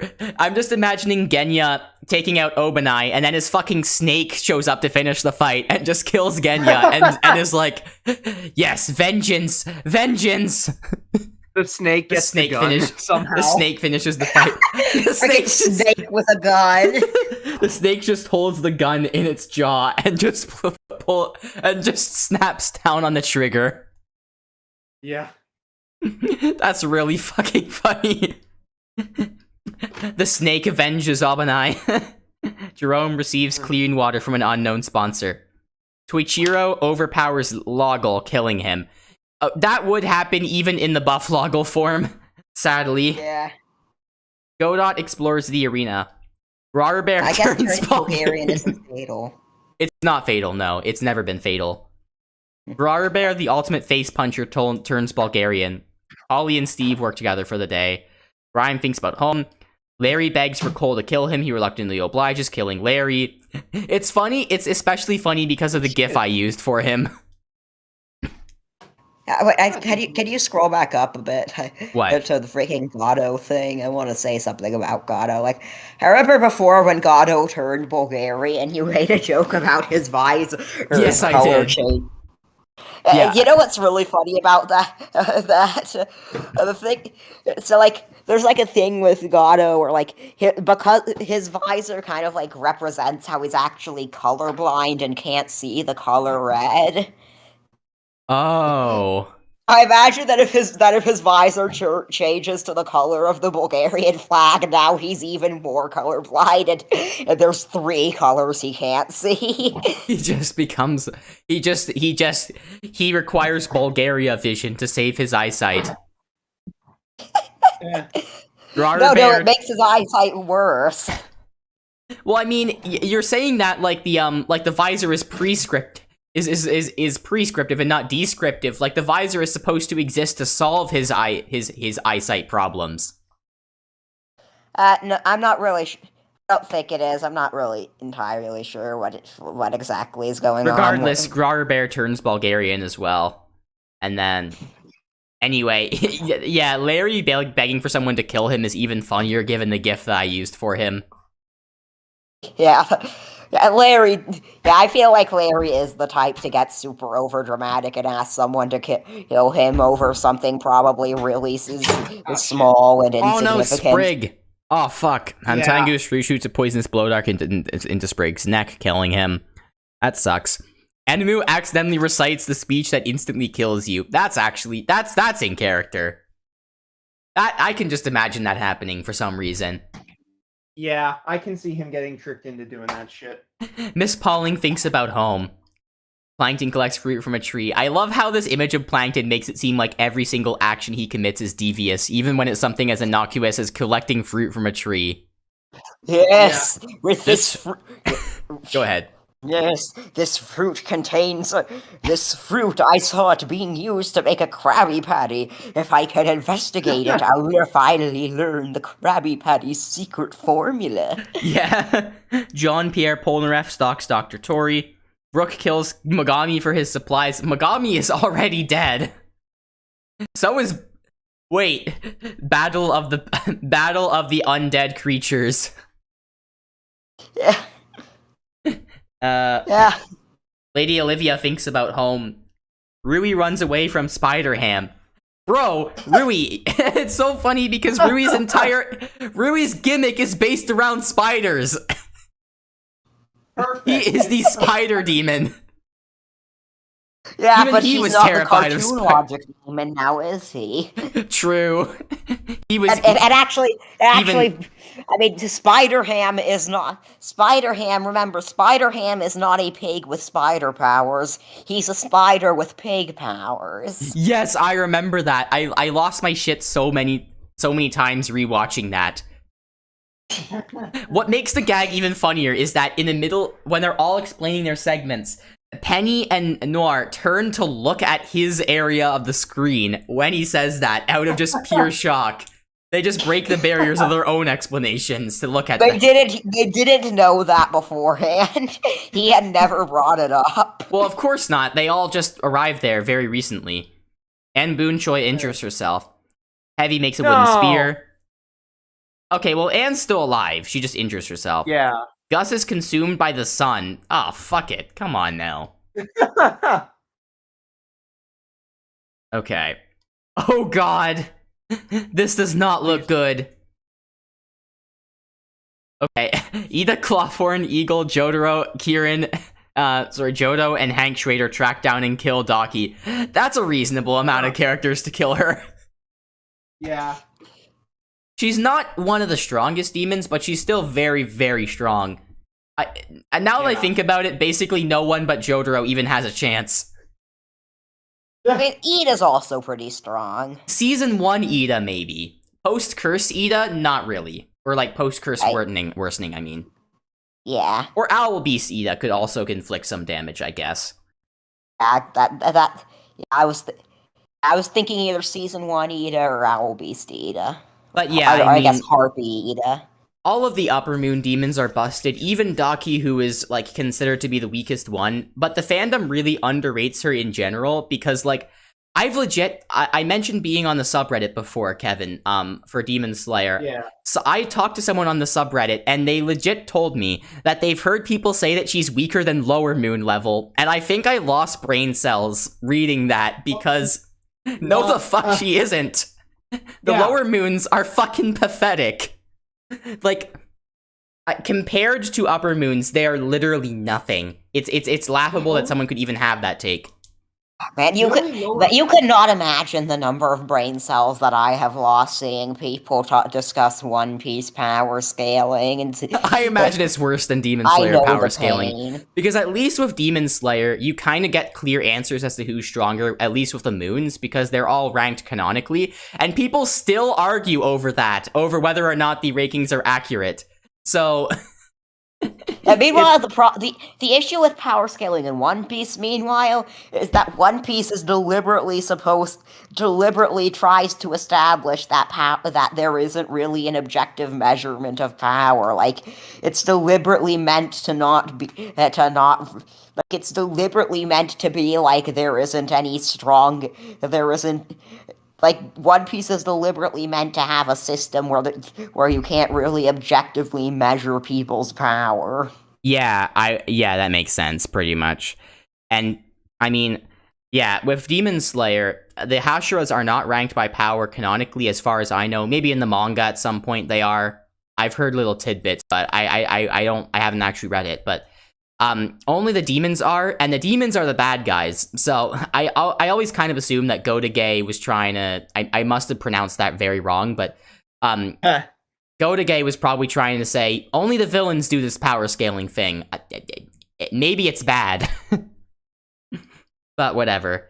Hatsune Miku commits a massacre. What the fuck? Okay. Killing Josuke, Carl the intern, Amity Blight, Mort the chicken, Gordon Feetman, Jack Welker, Benoit Blanc, and Scout TF2. At least he killed Jack Welker. Only three of the characters she killed are actually like that impressive to kill. I mean, I think Hatsune Miku. Let me just compare all these. Okay, Josuke is obviously not even close. Like, he outclasses Hatsune in a fight for sure. Carl the intern, she could probably be. JoJo's.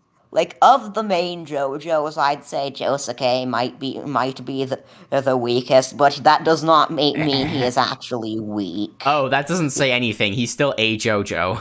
It's like saying Usopp is the weakest Straw Hat member, basically. Yeah, like... Yeah, and I guess... And like I said earlier, it's the same thing. To say that Josuke is the weakest JoJo from Part 3 onwards.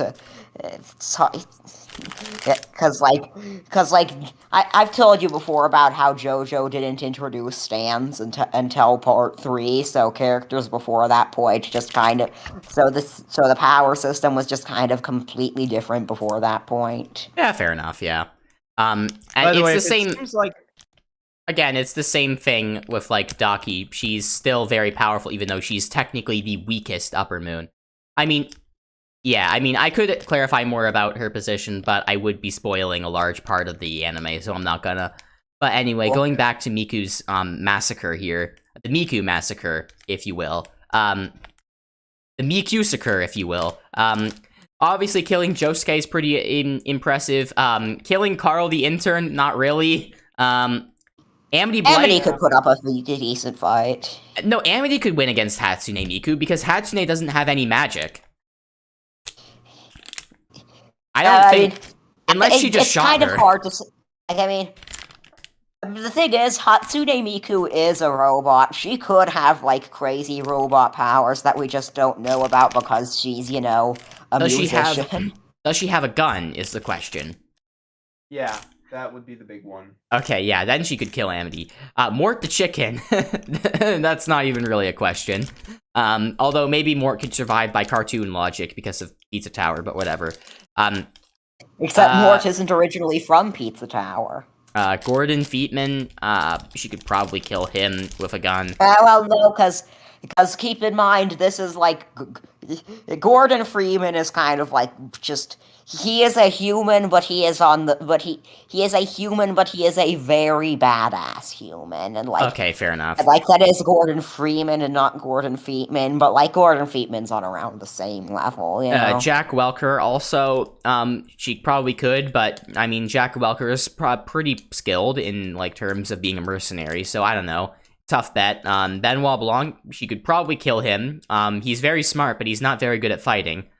Scout, tough bet.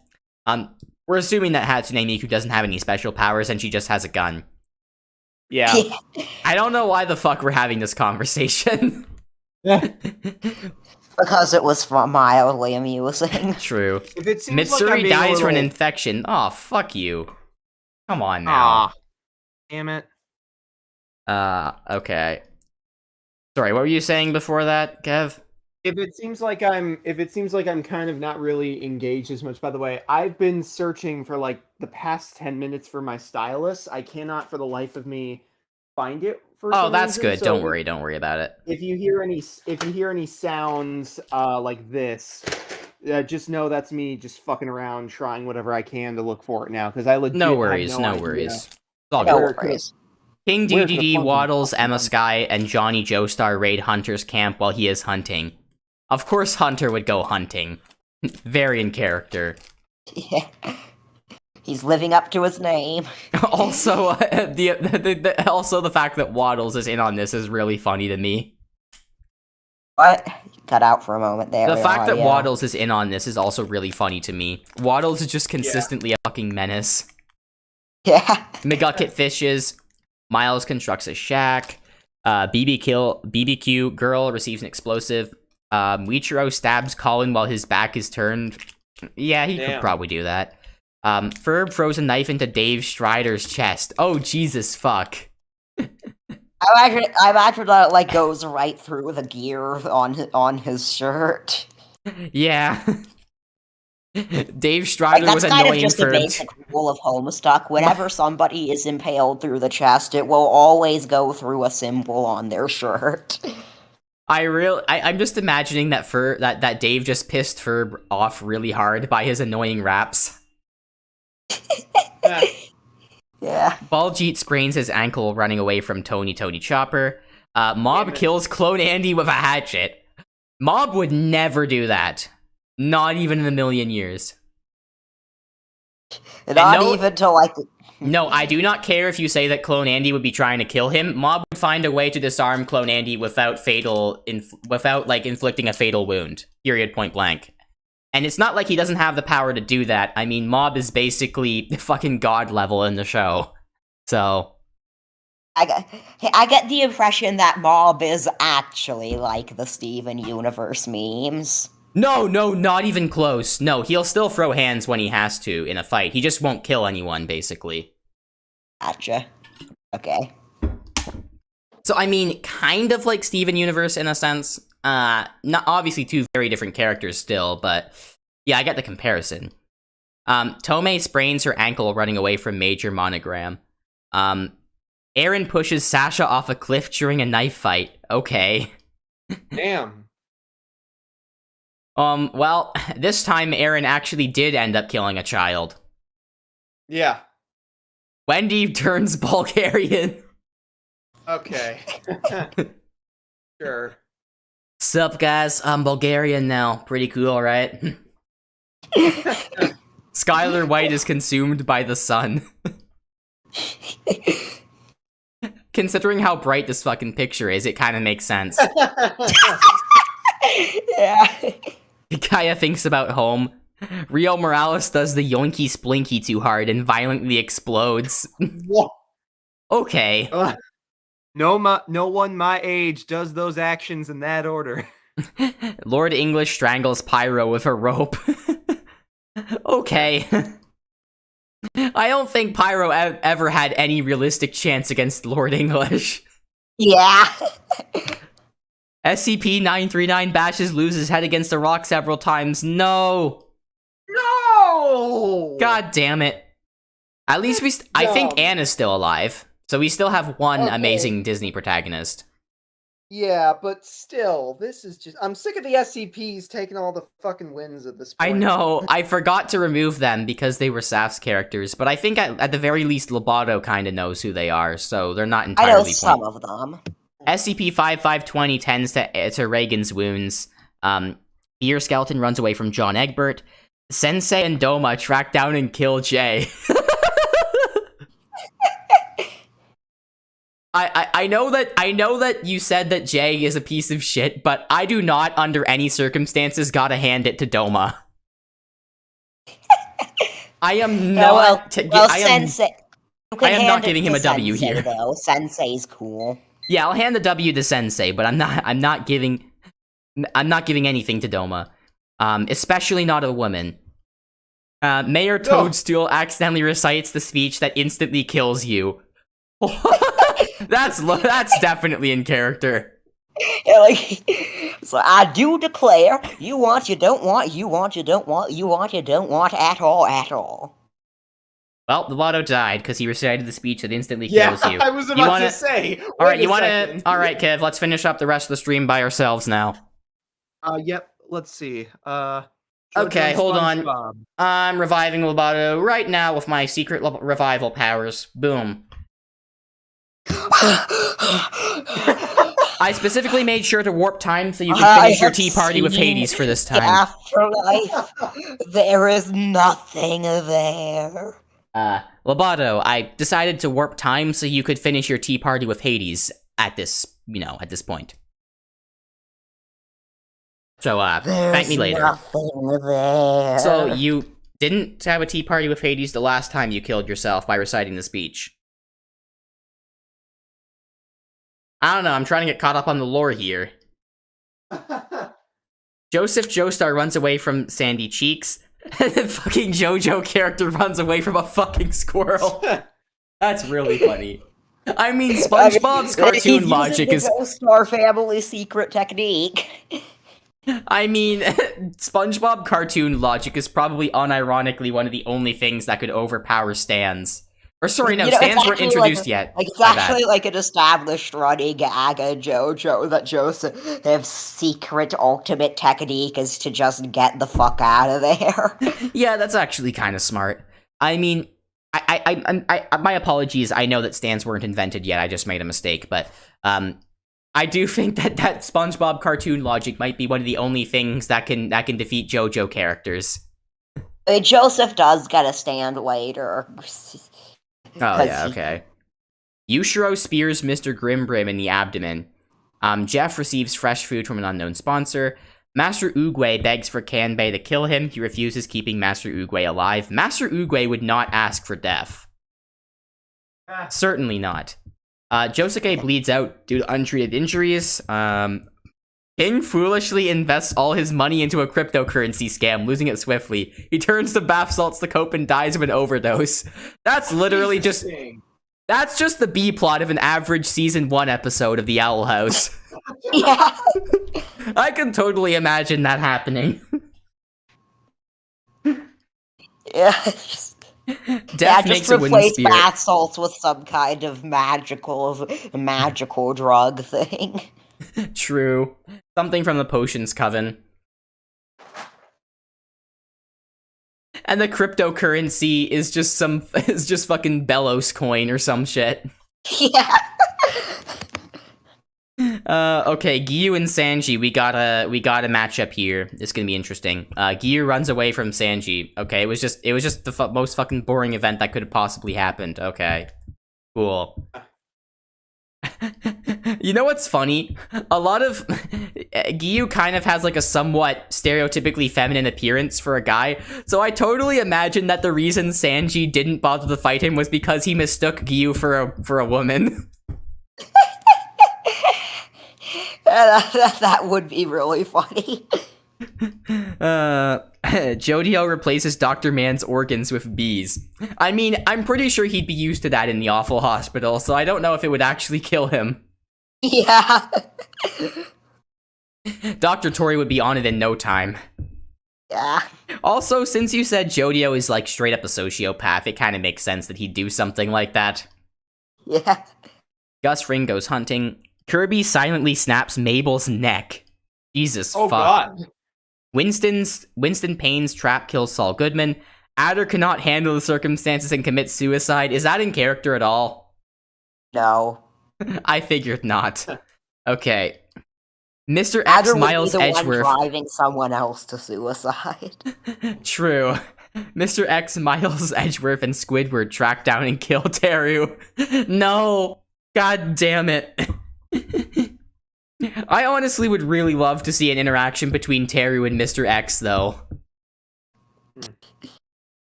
Giorno decapitates Buford with a sword. No! There was never really... There was a clear victor from the moment this matchup happened, to be honest. Yeah. Yeah. Giorno is considered to be Superman level as far as JoJo power scaling goes, as far as Loboto has told me. Yeah, he's like Goku's Superman. Holy fuck! What? The core realizes too late that they are in a Columbo episode where Maddie is really upset that her parking spot was stolen by the core. That is so... How Amphibia should have ended. That's actually very in character for Maddie. Huh. The collector dies in a fucking glue trap, of course. Amazing.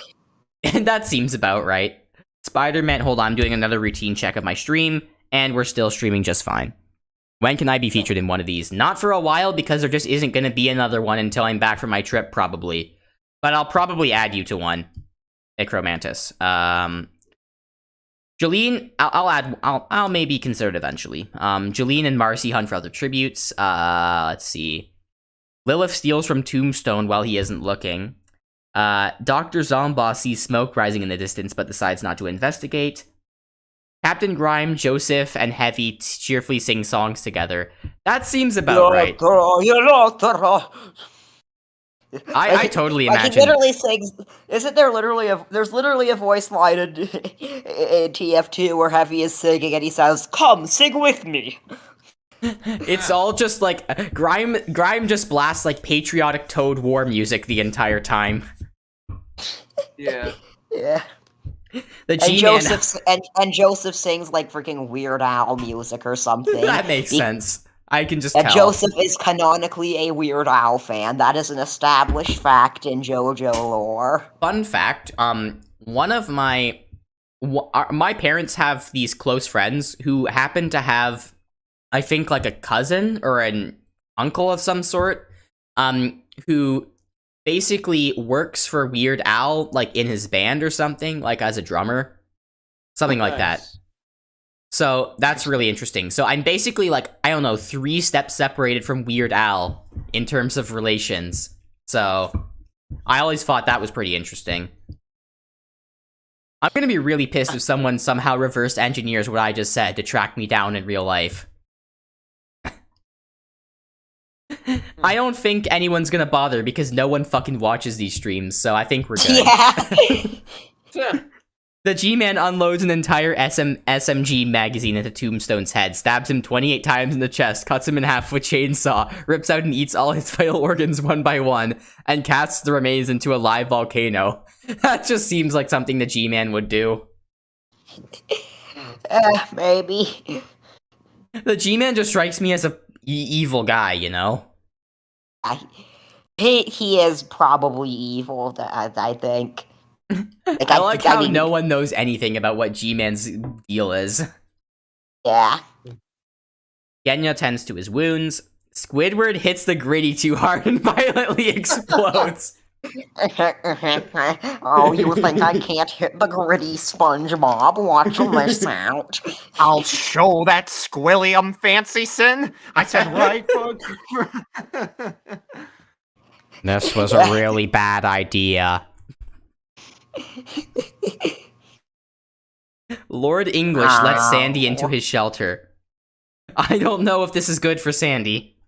SCP-939 sets an explosive off, killing Mr. X, Hobie, Hootie, and Miles. No, not Hootie and Miles, and I guess Mr. X is also kind of okay. Yeah. And Hobie. Not Hobie. Actually, I'm not giving Mr. X enough credit. Mr. X is an incredibly entertaining character. Yeah.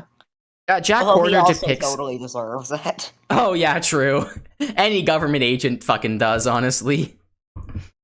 Jack Horner depicts Muichiro as the Soy Jack and himself as the Chad. This would be in character either way. If it was reversed, it would also be in character. That's... I wish we had gotten a Muichiro depicts Gyoko as the Soy Jack event, because that would have been so fucking canon compliant. I'm trying to be super vague as much as I can. I mean, honestly, you're probably gonna forget about a lot of this after we're done streaming, so it's not that big of a deal, is it? Brooke throws a knife into Sadie Croker's head in fighting in the old fuck community. True. The old fuck community. I just want to shout out one of my favorite gags in Amphibia. I know some people low rate this episode, for reasons that I've heard that are fairly valid, but this one episode where Sprig tries to, like, reunite Mrs. Croker with her long-lost lover, only for it to turn out they're fucking, like, gang rivals, and it just turns into, like, a shootout in their house. That's one of my favorite jokes from the show. Honestly. Yeah, that was so... Yeah, I remember that. That was great. Yeah, I definitely understand why some people low rate the episode because of, like, some issues with Sprig's characterization there, but besides that, it was such a funny gag. Yeah. Tomei lets the judge into her shelter. V tries to treat her infection. Hantangu kills Rui with a hatchet. It's funny because the demons can't kill each other. Like, period. Huh. Unless they would expose each other to sunlight, they can't. Jerome shoots an arrow at Polyplantar, but misses and kills Hunter instead. Polly sprouted legs at that instant and just ran away out of the way of the arrow. Why do the characters that I recognize fucking die? I just don't get it. I mean, the other option would be Polly dying. I feel like we were set up for failure either way here. Exactly. Ida accidentally steps on a landmine. Oh, fuck. Oh. Is it bad that I unironically think that could happen? Yeah. I think it could. Yushiro looks at the night sky. John kills Tony Chopper for his supplies. Okay. Nice try. Major Monogram fatally stubs Toichiro's toe. That's fucking crazy. Toichiro is fucking busted. I love the idea of Toichiro being some super powerful, almost godlike figure because of his psychic powers, and then being killable by a toe stub. Nobody is immune to the toast. It's like that one fucking side pillar that A came up with for the JC. Yeah. I love that character so much, even though they were barely in the RP. Yeah, that was such a great gag. Hey, people watching the stream, I hope you enjoy this reference that you don't get. A is honestly the best at coming up with side gags on the spot. Because motherfucker Kaltaris is also hilarious. Hello, people watching the stream. I hope you enjoy these references that you literally cannot possibly Someone get. is gonna realize... No, someone will understand the Kaltaris part of that, because I still have an audience left over from the Songs of War fan base. Even after the entire thing basically fell apart. Okay. Forward Pine shoots lightning out of his eyes and tells Lego Ida to kill herself now. It works. Fucking imagining J.K. Simmons saying that. Kev, do a J.K. Simmons impression. Kill yourself. You should kill yourself now. Okay. Just to be clear, the full... Okay, Kev, do the full thing is, your life has no meaning, no purpose, you should kill yourself now. So do that in J.K. Simmons' voice. I dare you. Oh, okay. Give me a sec. I need to channel his energy. Gotta think, Jameson. Hold on. That's right. All right. I think I got it. Shit, it's really hard to do this. Hold on. Take as much time as you Your need. life is meaningless. You serve zero purpose. You should kill yourself now. I don't want to do it too loud, but yeah, That's actually pretty good. I'm still fucking. That last part definitely sounded like him. I can't find it. Godo and King DDD fight Grower Bear and Spider-Ham. Godo and King DDD survive. Oh man, Spider-Ham is busted. Come on. Damn it. And Wait, no. yeah, like. Wait, why am I saying damn it? That's a good thing. I want Spider-Ham to. Or no, wait, shit, he lost. Fuck. I keep. But to be fair, King DDD is also busted by sheer virtue of being a recurring character in Kirby. I just had the funniest vision. Okay, you know how Spider-Ham pulls out that mallet into the Spider-Verse? I'm just imagining he has a fucking mallet fight with King DDD. Yeah. Meanwhile, Godo just spills hot coffee on Grower Bear and just causes him to shrivel up. Yeah. That's just my headcanon for how the fight went down. It's mine now, too. Doma severely injures Winston Payne, but puts him out of his misery. That's in character for both. Yeah. Sho kills Jolene with a hatchet. Honestly, it's a miracle that Payne got this far. I know, right? Grit chucks salt at Gyu and waits for it to rain, causing Gyu to immediately dissolve. I love how Grit has just gone on a kill streak of some of the strongest Demon Slayer characters. Yeah, Grit is just turning out to be insanely badass. Also, it's really funny how it says he chucks salt at Gyu, because I know this is snow in the actual GIF, but I'm just imagining that it's salt falling onto Gyu's face. That's funny. Sanji spontaneously combusts. Average event in One Piece. It's especially funny because like he actually has an inability in One Piece where he lights his leg on fire to do more damage. Like that's one of his signature attacks. J.K. Simmons, I think, does say "kill yourself" in Whiplash. Says Ikro in the chat. I don't doubt that. Master Oogway strangles Marie Schrader with a rope. Okay. Master Oogway just becoming a badass out of nowhere is really one of the funniest things that has happened in any of these Sims. And Ferb gets another W. I hope he makes it to the end. BBQ Girl is a fucking menace too. She deserves it. Yeah. Hearts, Boxcars, Lilith, Anne, and Steve form a suicide pact, killing themselves. No, all of these characters I like, except Hearts. Well, actually, I do like Hearts, but just because he's funny. And I don't know any of these people. I only. Well, no, you wait. know Lilith and most Steve. What the fuck are you talking about? I lost my. I completely brain. I think the only one you don't know is Hearts. Exactly, and it's fucking annoying. Once again, all the people I know just keep getting destroyed. That's what happens when you leave it up to chance. Gus Ring sets an explosive off, killing Jotaro and Aaron. It's very ironic for Gus to be the one setting off an explosive, let me just say. Yeah, that's pretty cathartic, I bet, for Gus. And also, Jotaro and Aaron. Okay. Yeah, sure. That's not happening. I think I think my headphones just disconnected. Hold on. Why do you say good? that? Oh no, they're good. They're good. I just got confused. I think it's just that nobody was talking. Yeah, that's probably what happened. Yeah, Gus Ring sets an yeah, I don't think Jotaro and Aaron are dying to that shit. I'm just telling you right now. Though Aaron survived the fucking collider explosion, and you're telling me he can't survive a regular explosion. I mean, I guess he was away from it when it happened, so that's different. But anyway, Sensei Johnny starts a Joe fire. Star Gaming. Truly. Maddie and Jodo hold hands. Okay, first of all, Jodo's a fucking menace, so don't hold hands with him. Second of all, he is an old man, and Maddie is very much a child. Although I guess holding hands could mean like a myriad of different things. Yeah, fair enough. We're Maybe it's gonna just move like on. kind of like a grandpa taking just like with their grandchild out. That's out, still like, just bad, because Jodo is a piece of shit. He's not equipped to be a grandfather at all. I was gonna say about the freaking engineer gaming event. Next time we should change it so that it says like the tribute's name and then gaming. So like here it yeah, would say true. Johnny Joe Star Gaming. That would be funny.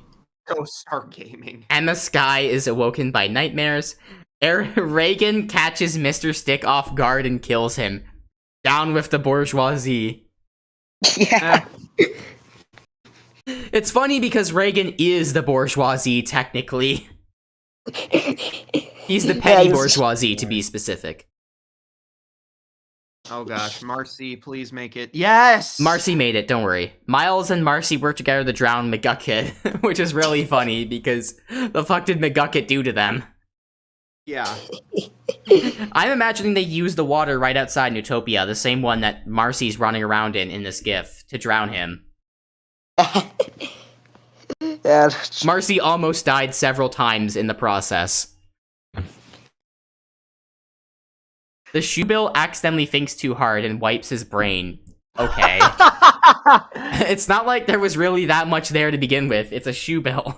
I mean, actually, I don't know. That's, Maybe I shoebills wonder. are smarter than I think they are, but of course the Wait a worst minute, this things is happen. True, yeah. I just casually typed this up. Apparently, shoebill stork intelligence is like a common enough thing to be looked up that it's one of my search results or something. Only Wait, hold American on. Elephant search results, everybody. Well, that's 'cause Luffy would not fucking do that. Of course not. Luffy is incredibly base from what I heard. That's because I Yeah. use DuckDuckGo instead of Google. It's slow as fuck. He'd never use fucking... He'd never become an alt-right. You never fall down an alt-right pipeline. Drake fatally stubs his toe. That seems about right. Do Yeah. not kill... No, Noir! No! Ah, Fear Skeleton Damn throws it. a knife into Spider-Man Noir's chest. Ah, fuck it. Higaya cries himself to sleep. Lady Olivia fatally ratios Phoenix right on Twitter. Plankton does the yoinky sploinky too hard and violently explodes. Yes, yes, crabs will have to bow down to me when I do the yoinky sploinky. Oh, that's so in character. Oh. Just making sure that the stream is still going just fine. I might have just messed up my computer for a moment. Hold on a sec. Okay, no, we're good. I'm calling it now that Spider-Ham died! No, he's not gonna win. He already died damn it. in a previous event. Sorry to break your heart like this, Ikro. Sorry to Hank burst your and bubble. Baljeet team up to burn Eagle at the stake. Okay. I love the idea of just Alright. Hank randomly taking along this random child to do the murder with him. Yeah. Let's see what you're gonna now. Look, now here's how this is gonna go down, kid. And then he just That sounds more like explains Mike to Baljeet- me. Ah, fair enough. Yeah, Hank, I can't always do as well. I don't think It's like he Hank... just It's also not very much in character for Hank to do this.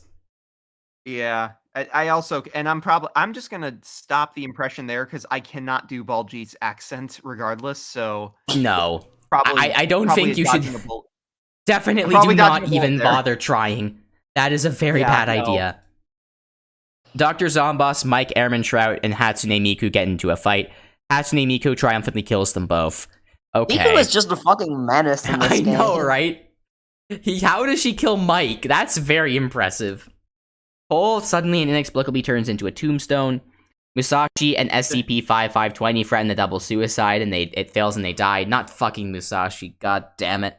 At least Gwen now we're rid of Stacy- one of the SCPs that I know nothing about. Truly. Gwen cooks her food before putting her fire out. Def and Jodio Joestar run into each other and decide to truce for the night. I feel like Def would want to take Jodio from the world much sooner than most. And well, Jodio is a Sigma male. He would totally be able to establish a deal with Death. Yeah, but I don't know how much Def would respect that, to be honest.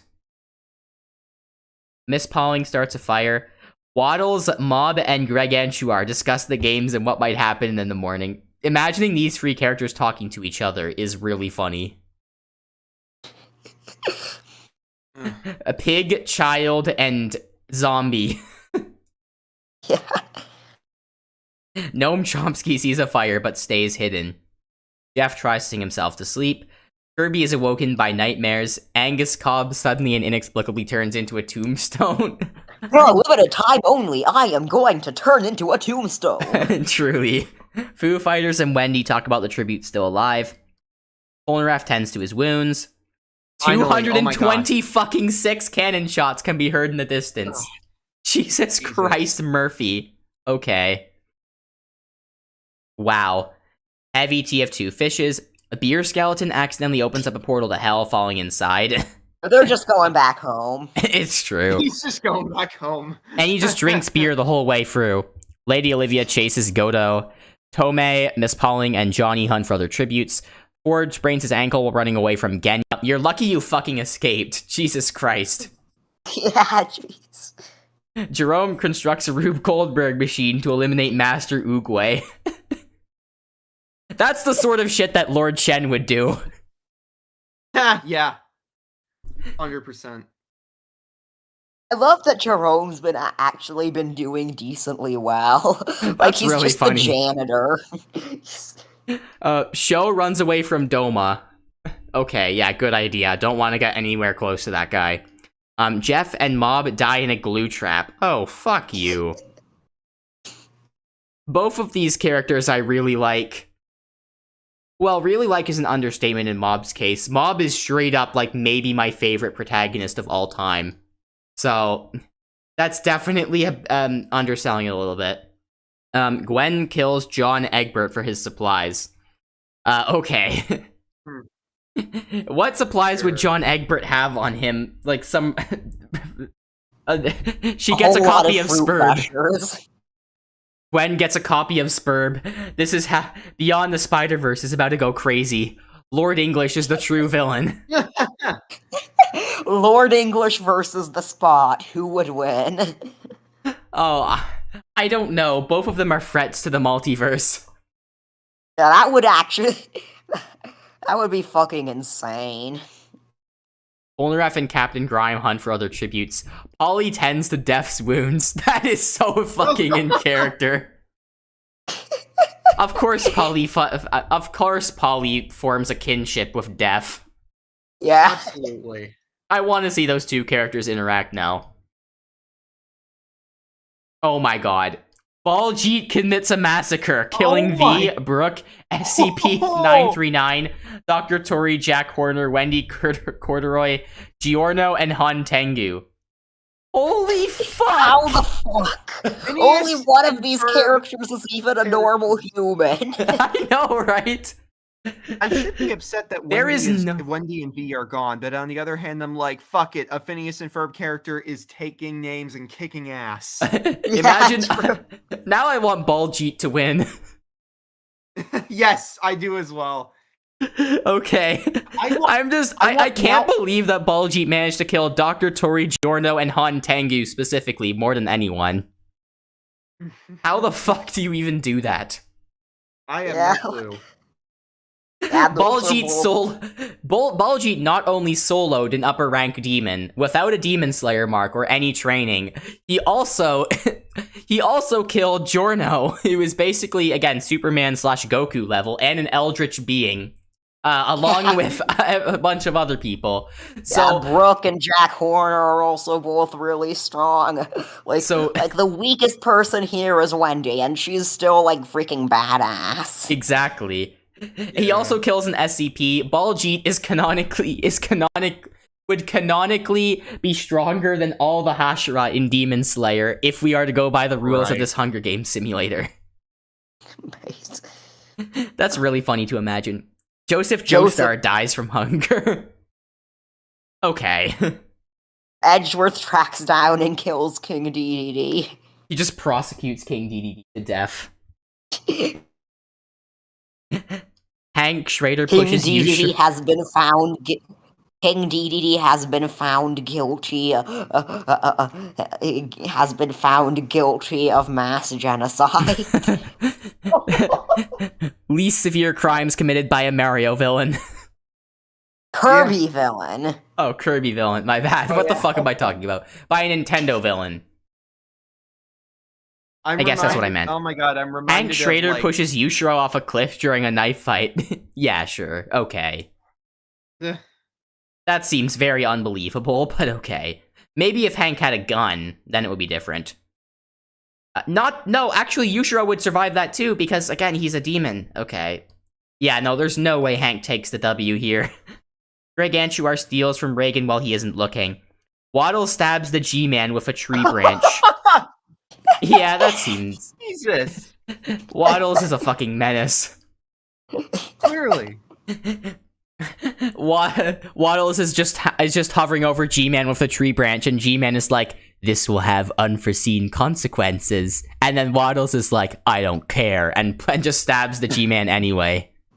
And it has to be in the fucking. I like this group of people hunting for other tributes because you've got like Gnome Chomsky, who is literally a garden gnome, the judge, who's like he's just a dude, he's just an old guy. Foo Fighters is like decently strong, but still not really like anything special compared to some of the other characters in this game. And then fucking Lord English. Yeah, I know, right? It's crazy. Emma Sky convinces Kagaya to not kill her, only to kill him instead. You know what? From the very minimal knowledge I have of Emma's character, that actually kind of seems in line for what she would do. No, I mean, I feel like Emma isn't really the kind of person who would kill anyone, but... Yeah, but she could because, you know, smart person, blah, blah, blah, blah, etc. If she didn't have a moral code, basically. Admittedly, I can't really say much about Emma, because, like, from what I understand, she's a character who mostly appears in later games that I haven't really seen much of, but she seems like she's more book smart than street smart. That's true, actually, yeah. She just reads a book on how to kill Kagaya Ubiyashiki. Oh no! Oh no, Marcy! I just realized that now. Fuck. John Glostar just shows up to kill Marcy. Oh, fuck you, man. Deer and Jodo fishes. Maddie throws a knife into Tombstone's chest. Damn. Yeah, that's... The break is... Maddie is actually kind of... Maddie is so... His skin is, like, durable as shit. Maddie would totally do that, though. She put a potion on the knife, I guess, is the explanation. Yeah. I guess so. Sandy and Kirby work together for the day. Kanbei constructs a shack. Sensei throws a knife into Hatsune Miku's chest. Her reign of terror is finally over. Down. Her massive kill streak has been ended. The Miku side is over. Yeah. Gus Fring thinks about home. Rip practices his archery. Jodio bleeds out due to untreated injuries. Ferb searches for water. Major Monogram injures himself.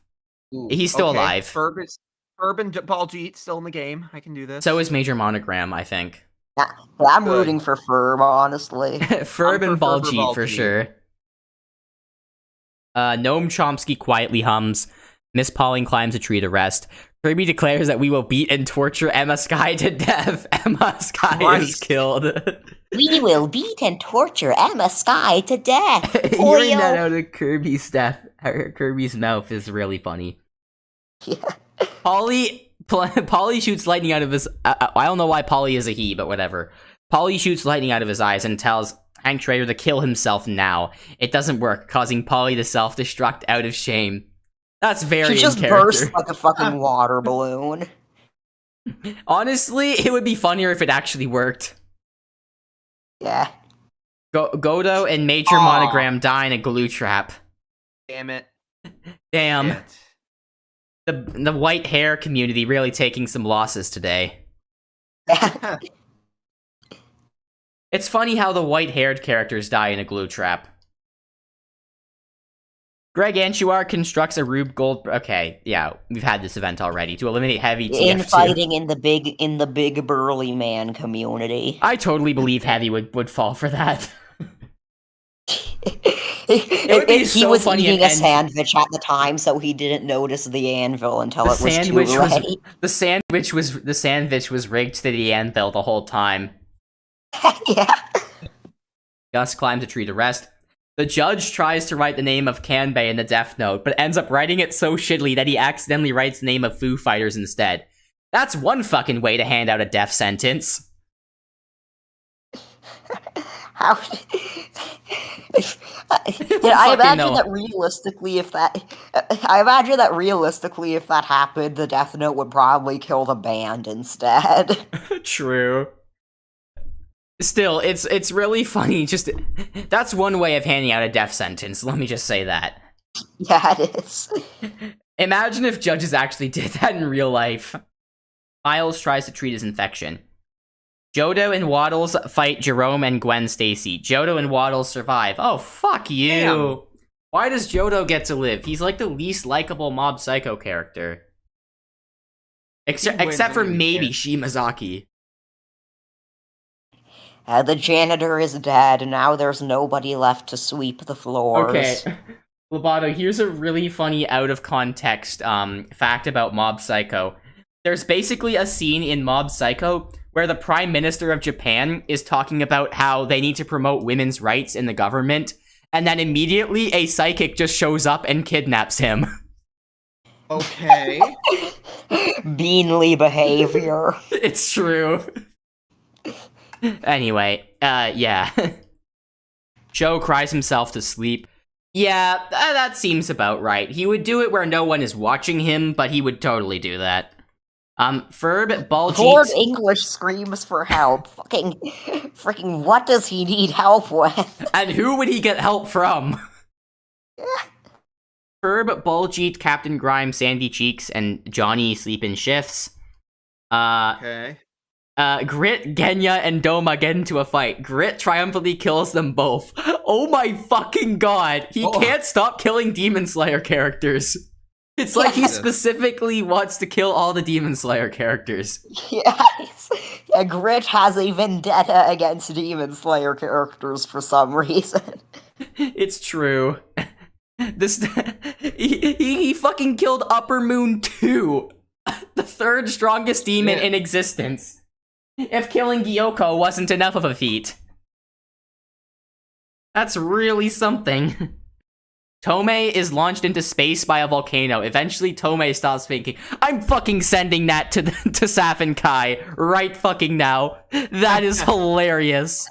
You guys don't get it. That's a JoJo reference. I'm sad you guys don't get it, but Loboto, you'll retroactively get this so hard once I show you Mob Psycho. God, that death is a JoJo reference, by the way. Oh, is it? Yeah, that's how a main villain in JoJo gets defeated, by being launched into space by a volcano. I'm sending that to the group chat with Saf and Kai. That's the perfect fucking way for Tomei to die. God damn it.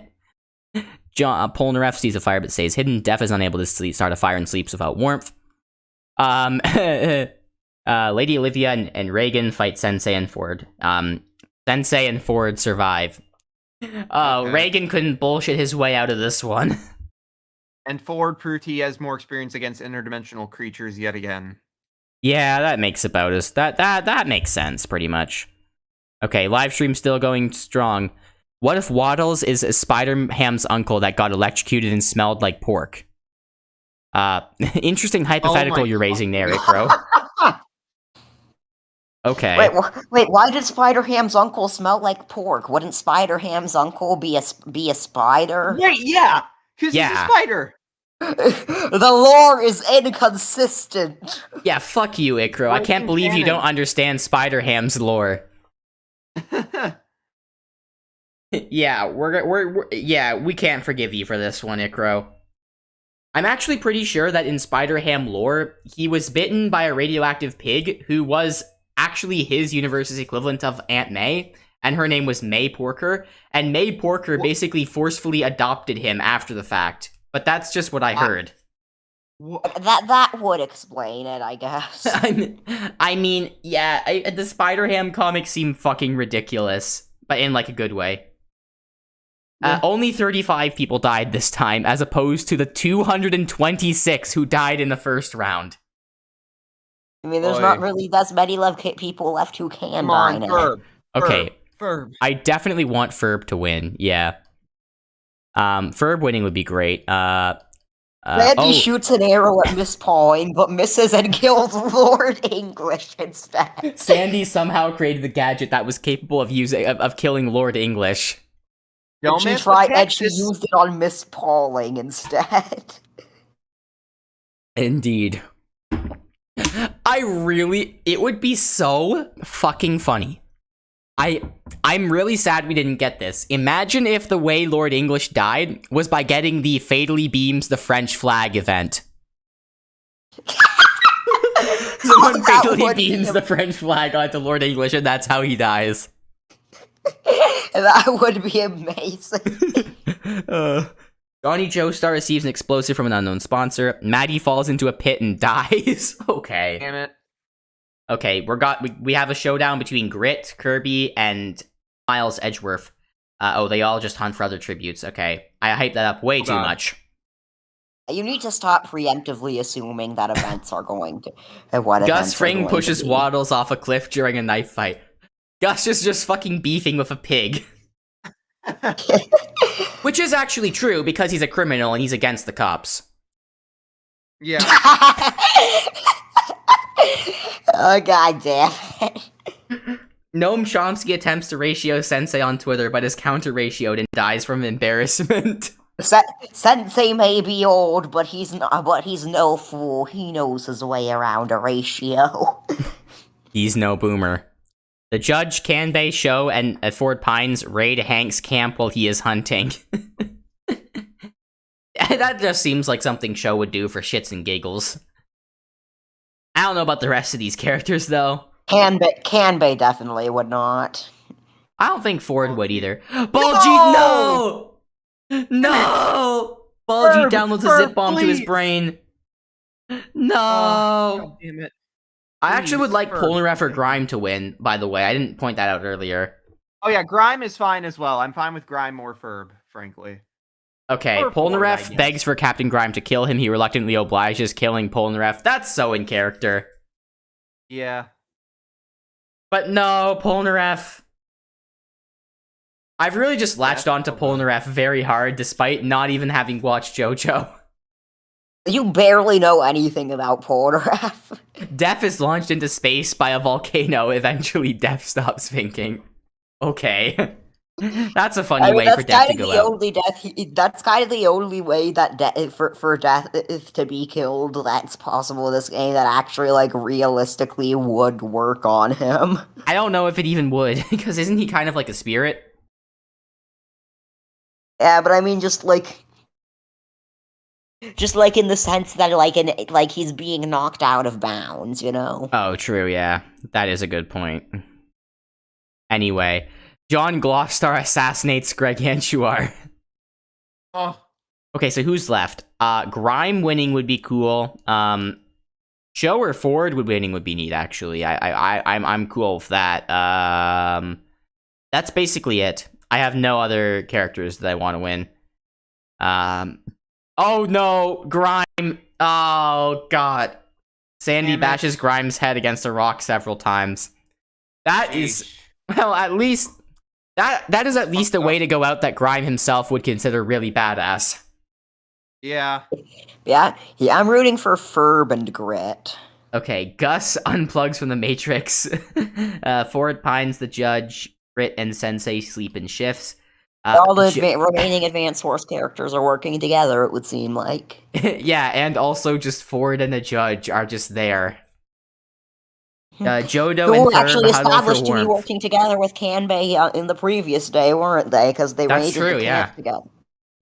Miles cries himself to sleep. I don't know if that's in character. I don't know enough about Ace Attorney. Yeah, it's in character. Miles has gone through Edgeworth has gone through some serious shit. Come on. Sensei attacks Ferb, but the judge protects him, killing Sensei. Yes! The judge ruled that murder is in fact bad. Come on, Ferb. Ferb, man, I'm rooting for you. Ferb. Ford unplugs from the Matrix and falls. That actually kind of fits for Ford as a character, to be honest. Jodo accidentally falls down a pitfall. That's very in character. That's perfect. Grit shoots an arrow into Hank's head. Yeah, that makes sense. Grit has graduated from killing Demon Slayer characters. There's no Demon Slayer characters left for him to kill. Now he must move on to Hank Schrader. Yeah, in Hank Schrader's power gap with all the Demon Slayer characters he killed is ridiculous. Sandy accidentally steps on a landmine. That seems about right. Actually, she's way too smart for that. Joe overpowers and kills Edgeworth. I mean, Miles doesn't have any special abilities, right? He's just a dude. Yeah, Sho is a psychic.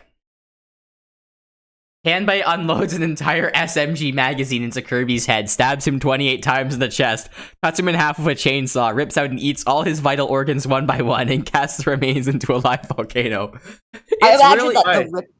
I imagine that the rips out and eats all his vital organs one by one step is just completely cut out here, because I imagine that inside Kirby there are no vital organs. His insides are just empty. He is just a hollow sphere. It's also the most sense out of any time this event has popped up that Kirby would be the one to survive it. Yeah. Kirby can just withstand fucking anything. Johnny Joestar repeatedly stabs Miss Pauling to death with sighs. Damn. Okay. Grit steals from Ferb while he isn't looking. Sho explores the arena. Kanbei shoots a poisonous blow dart into Johnny Joestar's neck, slowly killing him. The judge taints Kirby's food, killing him. That is the most effective way to kill Kirby, I think. The judge has now ruled that murder is okay if it's against Kirby. Yeah. On Ferb. Kanbei falls into a frozen lake and drowns. Sho, the judge, and Ferb discuss the games and what might happen in the morning. I'm just imagining them holding a fucking court trial over what's gonna happen in the morning. Yeah. Shit. Come on. Grit goes to sleep. Fuck. Okay, we're down to, I think, 5 or so people. I'd be fine with any outcome here except for Sho winning. It receives an explosive. Because you don't know Sho as a character, basically. Yeah. Okay, Sho died, so don't worry about that. Okay. Come on. Ferb shoots a poisonous blow dart into Sho's neck, slowly killing him. Grit receives an explosive. My number one pick is still Grit. Ferb, my fucking Grit guy. receiving an explosive concerns me after everything he's managed to do. Ferb. Yeah. Ferb. Of course, not that really actually means anything. Cause yeah, I know. Ferb, you're in the final 3. The judge accidentally recites the speech that instantly kills you. That's so fucking funny. Oh shit! Oh shit! We have a chance. Phineas and Ferb gang, come on, we got this. The judge reads Grit. The final showdown. The judge accidentally recites the speech, the verdict that instantly kills you. Come on, Ferb Fletcher. Ferb Fletcher. Please. Okay, it's down to Ferb versus Grit, the two most OP characters in the entire game. I'm rooting for Grit. I'm gonna take Ferb's side because I know more about Ferb as a character. Yeah, come on. I know more about Grit. Grit seems badass, though. I will give him that. Okay. Ferb and Grit huddle for warmth. Oh, okay. Yo, they made peace. They denied. They denied our factionalism. They stood up to us. Fair enough. We have been denied. Well, let's see how this proceeds. The working class comes together. If Ferb does lose, there's only one way I want it to happen that would be very in character for him, but I'm going to wait and see what happens. Okay. Okay, this is it. Imagine they threaten the double suicide and both win. I think that's actually possible, so... At this stage, it is. I've had it happen to me once on Brand Steel. Usually the characters are just dumb and they do a double suicide before there's still other people left. But if they do it here, they could win. Here we go. Grit tends to Ferb's wounds. Oh, They're still This working is- together. It's dragging it out. They're defying the games. They're standing up to us. The revolution is upon us. This is interesting. I legit can't tell who's gonna fucking. What is this? I'm actually getting so much anxiety looking at this. And this Okay. feels like just. This is like when you like those scenes in horror movies where you know that the monster's about to jump out and kill someone, you know? This is the exact on. feeling I felt the entire time watching Ozymandias of the Breaking Bad episode, I mean. Yeah. Leading up to Hank's death. Yeah, for sure. Oof. That shit was still... I actually knew he died because I got spoiled, but, like, that shit was Yeah. still really rough to watch. I did as well. I cannot believe how, like, I knew that months in advance, like, okay, this is it. I know what comes next. And yet the same time, when the scene that I knew was coming a mile away happened, I still flinched. I don't know how they fucking did it, but the scene I saw coming a mile away still made me flinch. It's in one that of the show, best which is- executed death scenes I think I've seen in any show, so that explains it. All right, here we Ferb go. passes out from exhaustion, Grit climbs a tree to No! rest.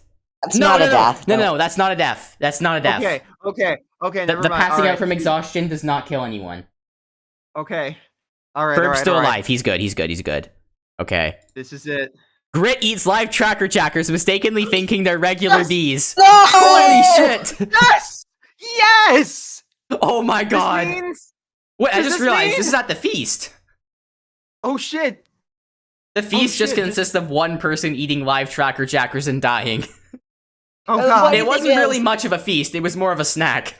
The funny Does this thing is, mean- they did genuinely try to make peace. The peace was never like neither of them ever attacked each other and broke the peace. is a good point. It ended because Grit died of unrelated causes. And that's in character. The most for beautiful, Ferb. the most beautiful way for the game to end. Which means the winner is Yes! Ferb Fletcher. Let's fucking go. The Phineas and Finally! Ferb effect proves supreme. Yes. This can't be broken. Oh, That my was a gosh. good game. Hell yeah. I'm screenshotting that shit. This is good. Yeah, go ahead. Yeah. There we go. I got it. All right. That was finally. fire. Alright, guys, That want to do was a- another game? I'm kidding.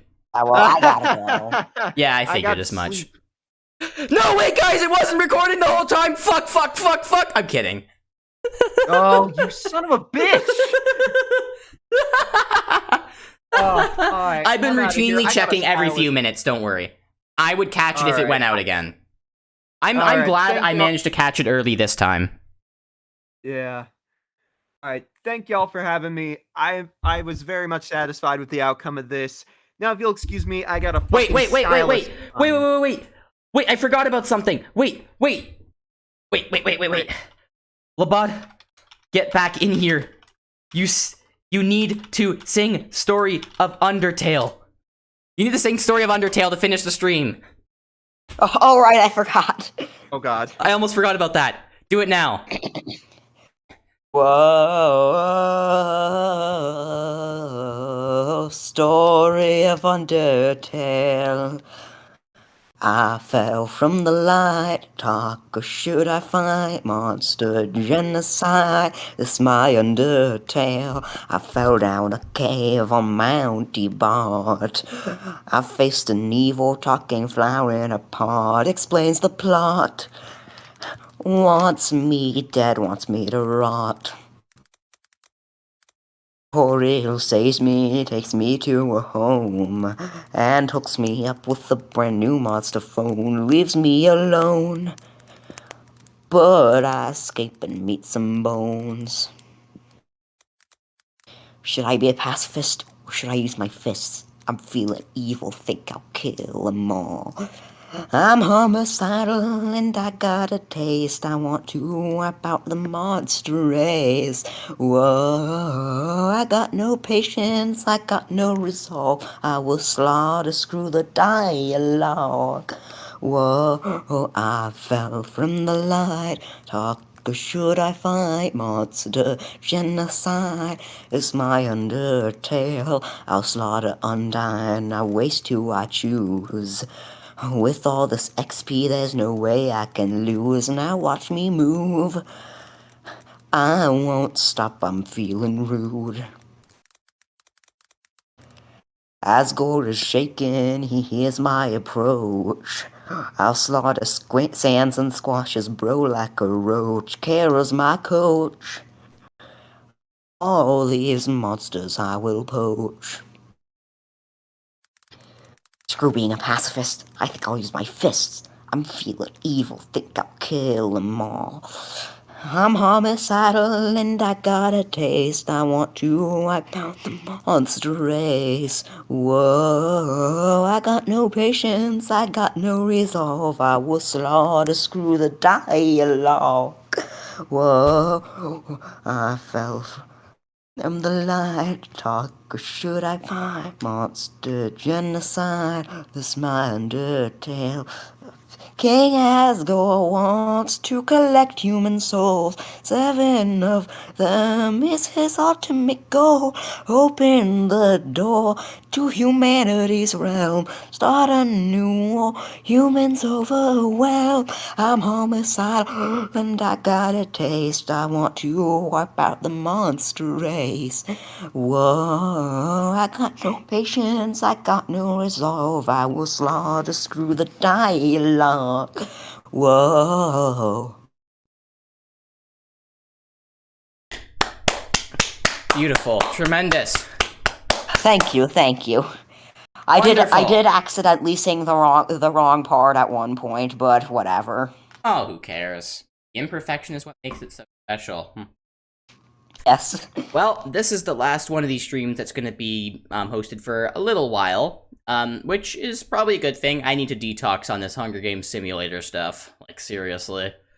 But when can I be featured in one of these? Ikro, I answered your question earlier in the stream. When I start doing them again, I'll probably consider adding you and other people as well. Adios, amigos.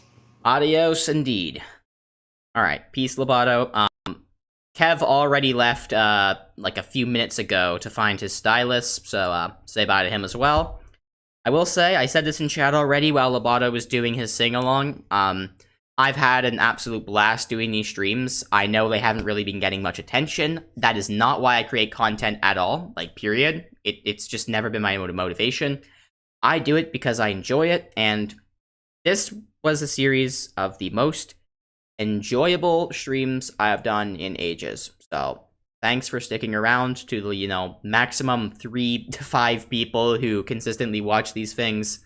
One of which is myself rewatching them to get the memories back. In any case, yeah, once again, thanks very much. I hope to bring more cool stuff in the future, and I'll see you all next time. Goodbye. I'm just gonna stall for a little bit because usually YouTube cuts off my streams like way before I'm actually done talking, and I want to capture that entire like meaningful bit at the end, so I'm just gonna drone on about some random bullshit for like the last minute or so, and it might cut me off midway through myself droning on the bullshit, but that's just how YouTube is. I mean, we know how YouTube is. It's pretty stupidly run. I mean, really shitty system. But maybe it's also an internet problem. I mean, our internet service provider isn't exactly too great. I mean, it's had its fair share of issues.